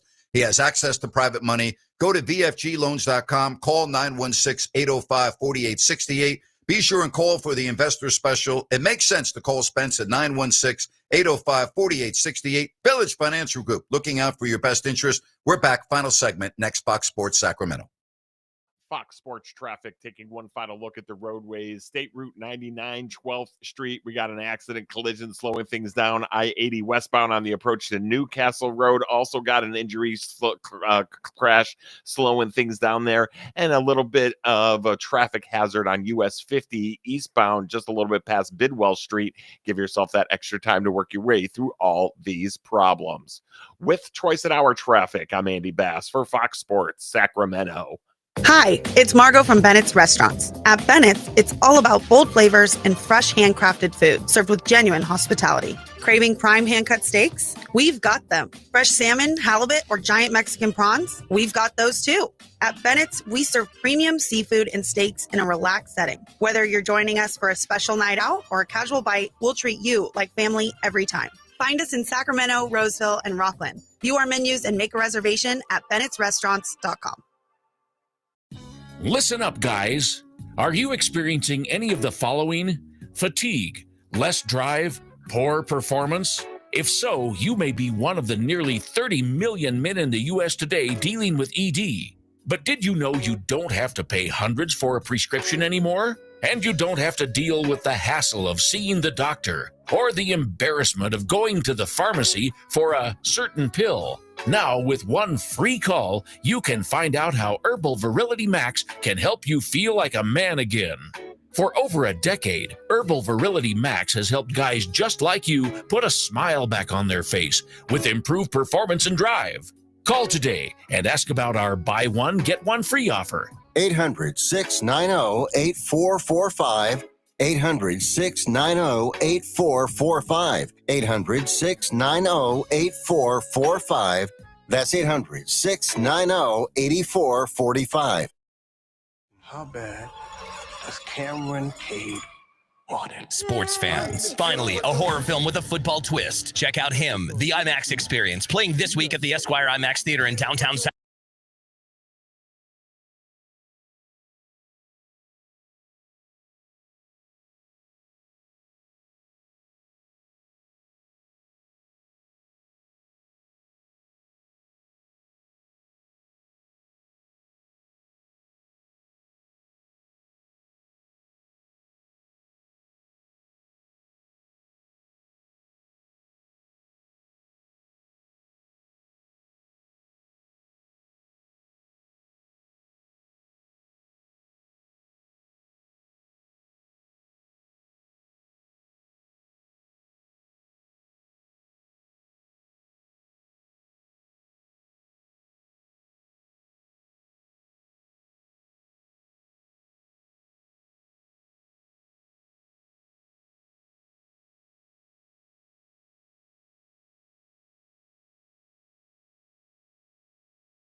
Family owned and operated since 2018. A couple of weeks ago, I had a chance to sit down with Nick and go over his business philosophy and what makes DAS Mechanical so good. And if you go to their website, dasmechanical.org, you can look at all of their 5-star reviews and their best of best awards. Family owned and operated since 2018, serving Sacramento and Placer counties. And I want you to keep this in mind. They are HVAC retrofit and service specialists. They also do new systems. And right now, take advantage of a $2,000 federal tax credit before it goes away at the end of the year, and up to $6,000 in rebates. Homeowners, businesses for commercial maintenance, DAS Mechanical will take care of you. And keep in mind that you'll know everything that they're doing, a complete evaluation, right? It's like a health checkup. You're going to know exactly whether you need a new system, whether you just need service. You're going to be told what's going on every single step of the way. And the financing options, awesome, including 0% interest for 18 months. Check out dasmechanical.org. That's dasmechanical.org. I'll tell you, what a great hour this has been, huh? Sean Salisbury, Kenny Albert. And I'm going to go back and say this again. All right. And Ryan knows this because I've spent time trying to give Ryan some tips on this field, this industry, and he's done great. But Rhino, if you are a young or even somebody that wants to change your career path or whatever, and it doesn't even have to be sports, here's a guy that is at the top of his profession and doing things that you would expect of somebody that's just beginning in the business to do, right? Like, I just have so much admiration for him. Absolutely incredible. Somebody that just reminds you that it doesn't hurt to ask. It's seizing that opportunity, and love the stories about his book and the story about writing it. Just great stuff if you want to get into this. Excellent stuff. Updating you on a couple of baseball scores. The Mets starting to play a little bit better. They lead the Padres in the middle of the sixth, 8-2. That game we were talking about with Sean Salisbury down in Houston. And right now, the Stros beginning play a half game back. All right. They were a half game back of Seattle. And that score is 1-0 in the top of the third. The Yankees lead the Twins 10-1. The A's are in Boston. They're up in the bottom of the sixth by the score of 2-1. And again, a huge game upcoming for the Giants as they are in Arizona, game 2 of that 3-game set. Beck is on the hill against Rodriguez. Giants, Diamondbacks. Meanwhile, the Dodgers home against the Phillies. And these are going to be big, big games. Hey, coming up in just a little bit, 1 hour from now, I will be on my YouTube channel if you don't like that with my podcast. So I hope you can join me, and we'll talk a little bit about what I mentioned in the 4 o'clock hour as it surrounds the Kings. We'll do the NFL. We'll talk about the Raiders and some other things. And don't forget, coming up in just a couple of moments, if you missed the first hour, if you were a little late to the first hour, no problem. We're going to replay the first hour, and we do it each and every night at 6 o'clock. So keep that in mind. All right? Keep that in mind. So tomorrow, Tom Brenneman is going to be coming on at 4 o'clock, may have an additional guest as well. But Tom Brenneman, who was doing the NFL on Fox, was doing Major League Baseball on Fox, was the TV voice of the Cincinnati Reds, and then on a hot mic, a homophobic slur came from his mouth, and he was out of work before he got home that night. And now he has started a whole new career path. It's very interesting. He's doing mornings on WLW in Cincinnati. He's doing college football. He's doing college basketball. I really have the utmost respect for Tom Brenneman, and he's going to be my guest tomorrow. We'll talk about that and so many other things. If you missed any of our previous interviews, you can check out my Twitter handle at Grant Napear Show. Ryan's doing a great job putting those interviews up. And then, of course, on our Fox Sports Sacramento YouTube page, there are a lot of ways you can find some of these interviews, whether it's Charles Barkley, Mike Breen. Boy, did you hear Doug Adler the other night? What a story from Doug Adler. And I think you're going to have a similar story tomorrow with Tom Brenneman. And then we'll get you right into Chris Landry, LandryFootball.com on Thursday Night Football, Miami at Buffalo. And we'll round out the week on Friday. Ryan, the red hot Rhino in Sacramento, will give you his 4 picks.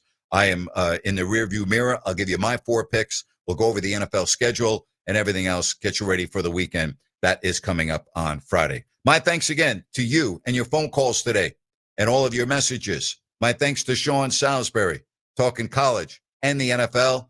And my thanks to Kenny Albert, the NFL on Fox. I hope you learned something by listening to Kenny. It just doesn't have to be as it relates to sports broadcasting, but in life.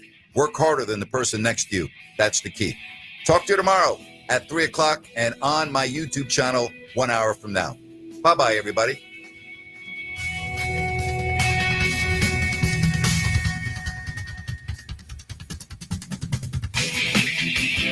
the fight against Alzheimer's, now is the moment we've been waiting for. With new treatments emerging in the fight against Alzheimer's and all other dementia, now is the time for hope. Join the fight and walk to end Alzheimer's, the largest fundraiser for care, support, and research to fight the disease. So come on, Sacramento, get out, get moving, and join the Walk to End Alzheimer's, Saturday, September 27th, 8:30 a.m. at William Land Park. Join the movement at alz.org/walk. Hey, it's Grant Napear for Village Financial Group. I have known broker-owner Spencer Grimmenstein for 25 years, ever since he began his family-owned business. Whether it's a home equity line of credit or buy